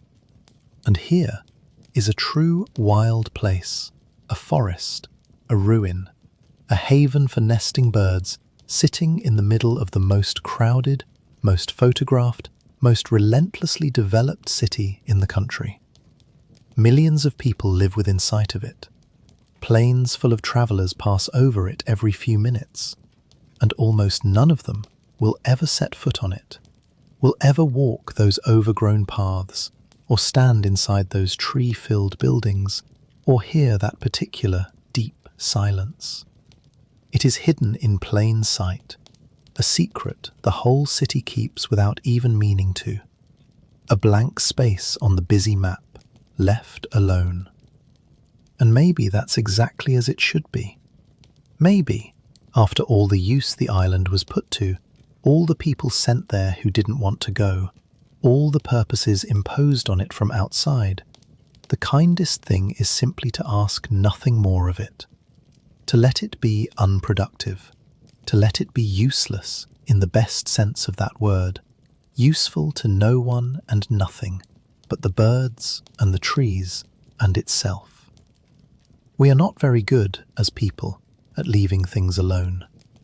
We almost always want to do something with a place, fix it, open it, develop it, explain it. There's a quiet wisdom in the decision, even if it was half an accident, to let North Brother Island simply rest. It is, when you think about it, an almost perfect ending for a place with such a heavy history. After everything North Brother Island was made to hold, all the fear and sickness and confinement and loss, the city's final decision was, in effect, to leave it in peace, to stop using it, to let it rest, to let it be quiet at last. And there's a kind of healing in that, even now, even for us, just in knowing it. So much of the island's story is about people being held somewhere against their will, kept apart, shut away, the sick and the carrier and the troubled, all sent out across the water because the city didn't know what else to do with them. For most of its life, the island was a place defined by keeping people in.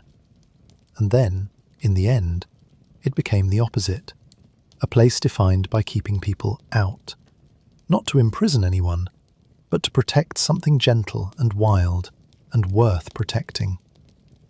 The locked door, which for a century had faced inward, finally turned around and faced outward. And what it guards now is not a danger to be contained, but a peace to be preserved. The same water that was once a wall around the suffering is now a wall around the quiet. The island got to change what its isolation was for. That feels, to me, like a small grace, granted late, but granted all the same.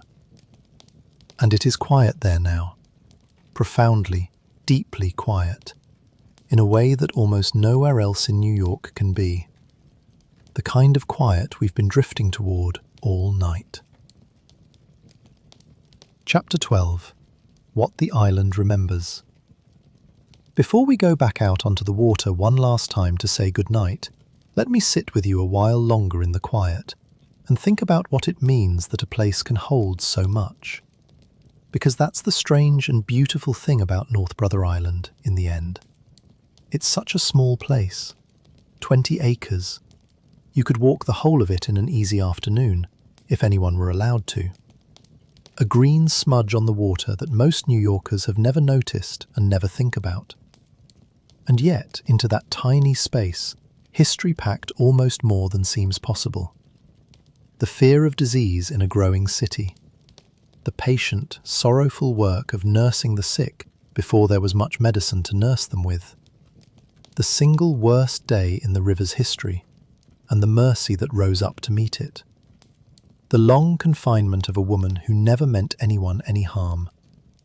Young veterans starting their lives. Troubled teenagers waiting out their days. And then the slow green tide of the forest taking it all back. So many human stories layered one on top of another on one small island in the moving water. We sometimes talk about a place as if it remembers. We say a place holds its history, that the past lingers, that you can feel it. And of course, strictly speaking, an island doesn't remember anything. The bricks don't grieve. The trees growing up through the old wards don't know what those wards were for. The herons, standing in the shallows, have no idea that the rocks they're standing on once received the survivors of a burning ship. The island, in itself, is innocent of all of it. It simply is what it is, the same patient ground it has always been, indifferent and at peace. And yet, we remember. That's the part that matters. As long as someone, somewhere, knows the stories, the island keeps them, the way a closed book keeps the words inside it, whether or not anyone is reading. Tonight, you and I have walked through a whole century of those stories together, and for as long as you carry even the soft, blurred shape of them, the people of North Brother Island are remembered. The nurses who went into the water, the patients who looked across at the city they couldn't reach, Mary Mallon in her cottage, watching the seasons turn, the children playing on the lawns, the young veterans with their textbooks and their hopes. All of them remembered, just for a moment, just by us, here, in the dark, before sleep. There's a comfort in that, I think, and a peace. None of these people are forgotten as long as the stories are told, and none of them are suffering anymore. That's the most important thing of all, the thing to hold on to as you drift. Whatever hardship any of them lived through on that island, it ended. It ended a long, long time ago. The fear ended. The sickness ended. The confinement ended. The grief, in time, softened and ended too. Everyone found their rest. The island let everyone go in the end, the way it let go of every purpose people ever gave it, the way the tide lets go of the shore twice a day and slides back out into the strait. And so there's nothing left on the island now but the quiet and the green and the long memory that we keep for it. No sorrow that isn't finished, no suffering that isn't over. Just a small, wild place at rest in the water, and the soft weight of all the stories it holds, held gently, peacefully, the way you might hold a sleeping child, or a book you finished reading and laid against your chest, your eyes already closing. That's what the island remembers, or rather, that's what we remember for it. And having remembered, we can let it rest. And we can rest too. Chapter 13. The Island Tonight. So let's end where we began, out on the water, looking at the island in the dark. Only now we know it. Now we know everything that happened on those 20 acres, and we can look at it with gentle, knowing eyes and let it all settle into rest. Picture North Brother Island right now, tonight, as you lie here. The city glitters all around it, the lights of the Bronx close by, the towers of Manhattan rising in the distance, planes crossing overhead, 8 million people living their lives within a few miles in every direction. The harbour never fully sleeps, and in the middle of all that light and motion, there sits this one dark shape on the water, this small, dense island of trees, almost invisible at night, holding its silence. The tide is moving past it, the way it has moved past for thousands and thousands of years, in and out, patient, endless. Hellgate churns away to the south as it always has. The water laps against the rocks at the island's edge, the same rocks where the staff of Riverside Hospital once hauled survivors from the burning river, the same shoreline the herons wade along at dawn. The breeze moves through the trees, those tall trees that have grown up out of the old hospital lawns, and the leaves whisper in the dark. That moving water has been the one constant through this whole long story, hasn't it? Before the Lenape, before the Dutch, before the first brick was laid, the tide was sliding in and out of this strait, twice a day, every day, never stopping, never tiring. It was moving on the night the General Slocum burned, and it kept moving afterward, carrying the river on toward the sea as if nothing had happened, because the water keeps no memory and grants no pause. It moved past Mary Mallon's cottage every day of her long confinement, the same patient tide, indifferent to her loneliness. It moved past the veterans and their textbooks, past the troubled teenagers, past the last boat that ever left. And it is moving now, tonight, in the dark, while you lie here, the same water doing the same slow, endless thing it has always done, and will go on doing long after this night, and this story, and all of us, have passed. There is something deeply restful in that, I think. A motion so old and so steady that it makes all our human comings and goings seem small and soft and forgivable. The tide doesn't mind. The tide just goes on, in and out, like breathing, like the slow breath of someone drifting off to sleep. Inside the forest, the buildings stand quietly in the night. The old hospital where so many were cared for and so many were lost. The pavilion where the tuberculosis patients once rested on their porches. The place where Mary Mallon's little cottage stood for all those years, long since swallowed by the green. The buildings the veterans slept in. The rooms where troubled teenagers waited out their days. All of it standing there in the dark, empty, peaceful. No lights in any window, no footsteps in any hall. Just the trees pressing close and the vines holding the old walls together and the slow work of the forest going on, patiently, in the night, as it will go on tomorrow and the next day and the next. If you could drift over the island now, the way we did at the very beginning of the night, before we knew anything about it, you'd see almost the same thing we saw then. A low, dark hump of land, wooded, quiet, ringed by moving water.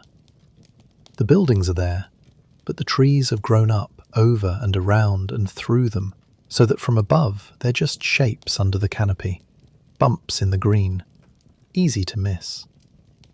The whole 100-year human chapter, the hospital and the disaster, and the famous prisoner and the veterans and the rest, has been folded back down into the forest until, from a distance, in the dark, you'd never know any of it had happened. The island looks, once more, like what it was in the beginning. A green smudge on the water, a place a bird might land. We've come all the way around, you and I, through the whole long story, and arrived back where we started, at a small, quiet island in the dark, breathing with the tide.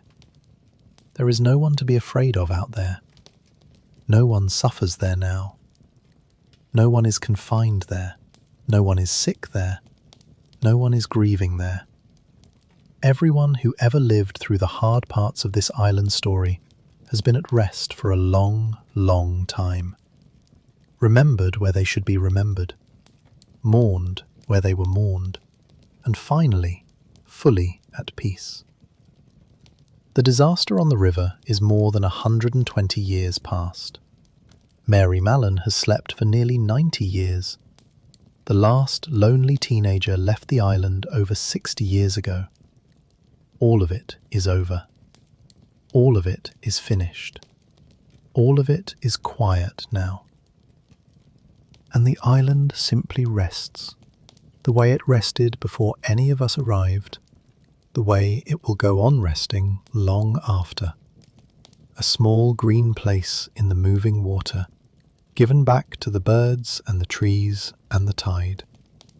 The lights of the great, restless city all around it, and at its heart, this one pocket of perfect stillness, asking nothing of anyone, holding nothing but its own long memory and the soft sound of the leaves.